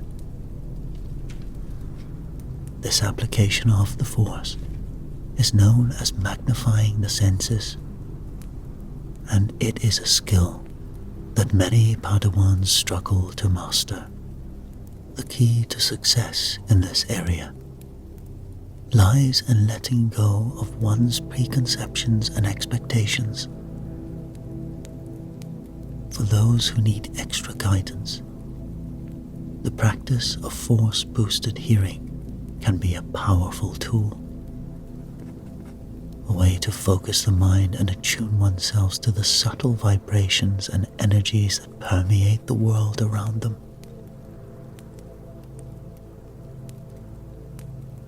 By meditating in a quiet space, with all other senses closed down, the Padawan can learn to track the movements of a remote training device, following its gentle hum as it travels farther and farther away. In time, they may be surprised to find that their hearing has grown so acute that they can detect the remote's presence even when it is far beyond the range of their physical ears. This same principle can be applied to all of the Padawan senses, from sight to smell to taste and beyond. For those species that rely on more exotic forms of perception, such as air pressure or electromagnetic fields, this exercise can be adapted to suit their unique needs and abilities. But the true power of sense lies not just in the enhancement of individual perceptions, but in the ability to merge and combine them into new and unexpected ways. This is the essence of projective telepathy, a technique that blends the perceptual abilities of sense with the more direct and forceful discipline of alter. Through projective telepathy, the Padawan can literally project their thoughts and feelings into the mind of another, conveying messages and warnings with a clarity and precision that words alone could never match. This skill is not an easy one to master, and even some of the most accomplished Jedi Masters struggle to achieve it consistently. For those beings who are naturally gifted in the art of telepathy, this ability may come more easily, a reflection of their innate connection to the Force and the minds of those around them. But for all Padawans, regardless of their species or background, the key to success lies in practice, patience, and a deep and abiding trust in the wisdom of the Force. Perhaps the most enigmatic and mysterious of all sensibilities is that of post-cognition, the power to perceive events and experiences that have already transpired. This skill draws not on the living Force, but on the vast and inscrutable depths of the unifying Force. To access this power, the Padawan must learn to let go of their individual perspective and open themselves up to the larger flow of the Force, to the endless stream of cause and effect that shapes the destiny of the galaxy. Through the technique of psychometry, they can attune themselves to the residual energies that linger in objects and places, reading the echoes of the past that are imprinted on the very fabric of the universe. This ability is not the same as simple memory recall, for the Jedi need not have been present at the event in question to perceive it through the lens of the Force. Instead, they are drawing on the Force's own vast and incomprehensible memory, tapping into the collective unconscious of the galaxy itself.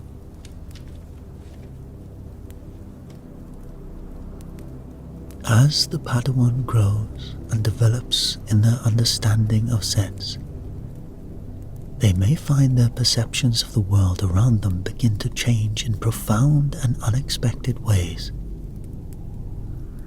Colors may seem brighter, sounds may grow clearer and more distinct. The very air itself may seem to hum with the energy of the living Force.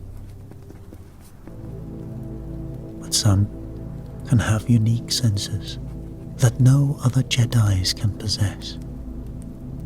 There is a mythical tale of a Padawan that I would like to share with you now.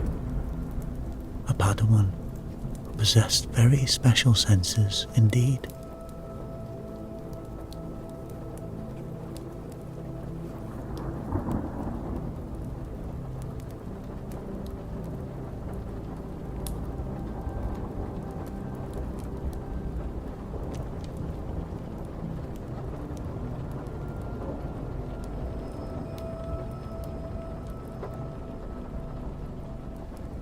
In the hallowed halls of the Jedi Temple on Coruscant, where the echoes of 1,000 generations of Jedi whisper through the ancient stone, a young initiate named Runchi walks the path of the Force. Born of human parents on a distant world, Runchi has always known that she was different, that the Force moved through her in ways that defied explanation or understanding. From the very moment she set foot in the temple, Runchi struggled to keep up with her fellow initiates. Her movements were clumsy and awkward, lightsaber techniques sloppy and unrefined. In the sparring chambers, she was often the first to fall, her body bruised and battered by the skilled attacks of her peers. But what Runchi lacked in physical prowess, she more than made up for in her connection to the Force.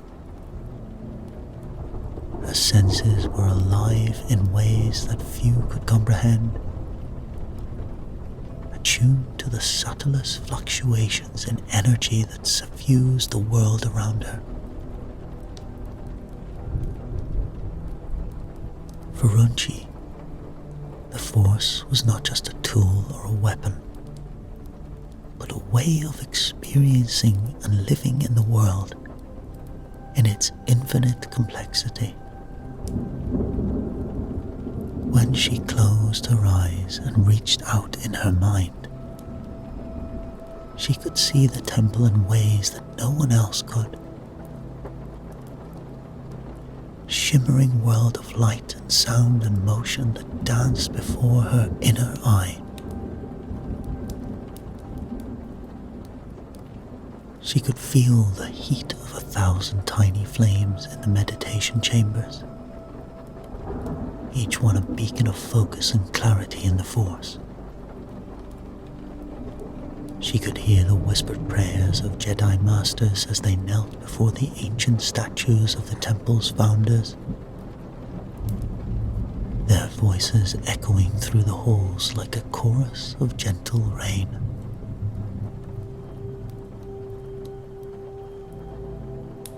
And when she walked the streets of Coruscant, the vibrant energy of the city planet washed over her like a tidal wave. A cacophony of life and activity that threatened to overwhelm her senses. But even in the midst of the chaos, Runchi could pick out the individual threads that wove together to form the larger pattern. She could feel the Force flowing through every living being like a river of light. It was this unique gift, this extraordinary sensitivity to the Force, that would ultimately prove to be Runchi's greatest strength. For even as she struggled to keep up with her fellow initiates in the physical realm, she was honing her skills in ways that none of them could imagine, learning to trust in the guidance of the Force and the wisdom of her own intuition. And so, it is said that when dark times came, when a Jedi turned to the shadows and threatened to bring ruin to the temple and all who dwelt within it, it was the young initiate Runchi who stood against the tide, her senses alive with the warning signs of impending danger. She could feel the subtle disturbances in the Force, the ripples of darkness that emanated from the fallen Jedi like a noxious cloud. She could taste the fear and anger that clung to him like a second skin, could hear the whispers of the dark side that echoed in his every word and deed. And so, it is said, when the moment of truth arrived and the fallen Jedi made his move, it was Runchi who stepped forward, her lightsaber blazing with the purest light of the Force. In the sparring chambers where she had once been the first to fall, she now stood tall and proud, her movements fluid and graceful as she danced around her opponent's attacks. With each passing moment, Runchi's connection to the Force grew stronger, her senses expanding outward until she could feel the very fabric of the universe itself. She could see the threads of destiny that bound them all together, could feel the will of the Force guiding her every step and every strike. And when the final blow was struck, the fallen Jedi lay defeated at her feet, Runchi knew that she had found her true calling, that the Force had chosen her for a purpose greater than she had ever imagined. And so the tale of Runchi was told in the temples throughout time, a way to reinforce the idea that you do not have to be the best with a lightsaber, but trust in the Force to be your guide, and you can succeed.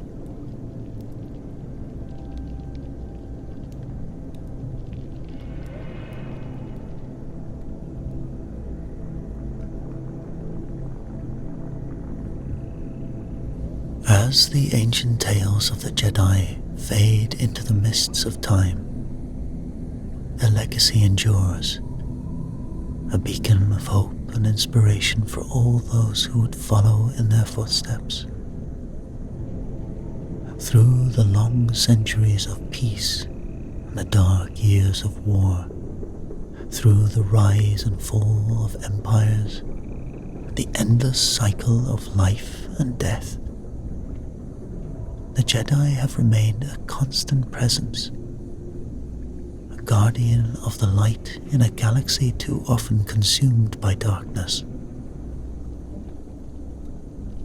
And now, as a new generation of Jedi takes up the mantle of the Order, as young initiates learn the ways of the Force and begin their own journey on the path of light,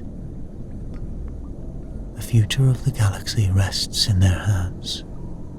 Let us go forth then, with courage and conviction, with faith in the Force and in ourselves. Let us take up the lightsaber and the mantle of the Jedi.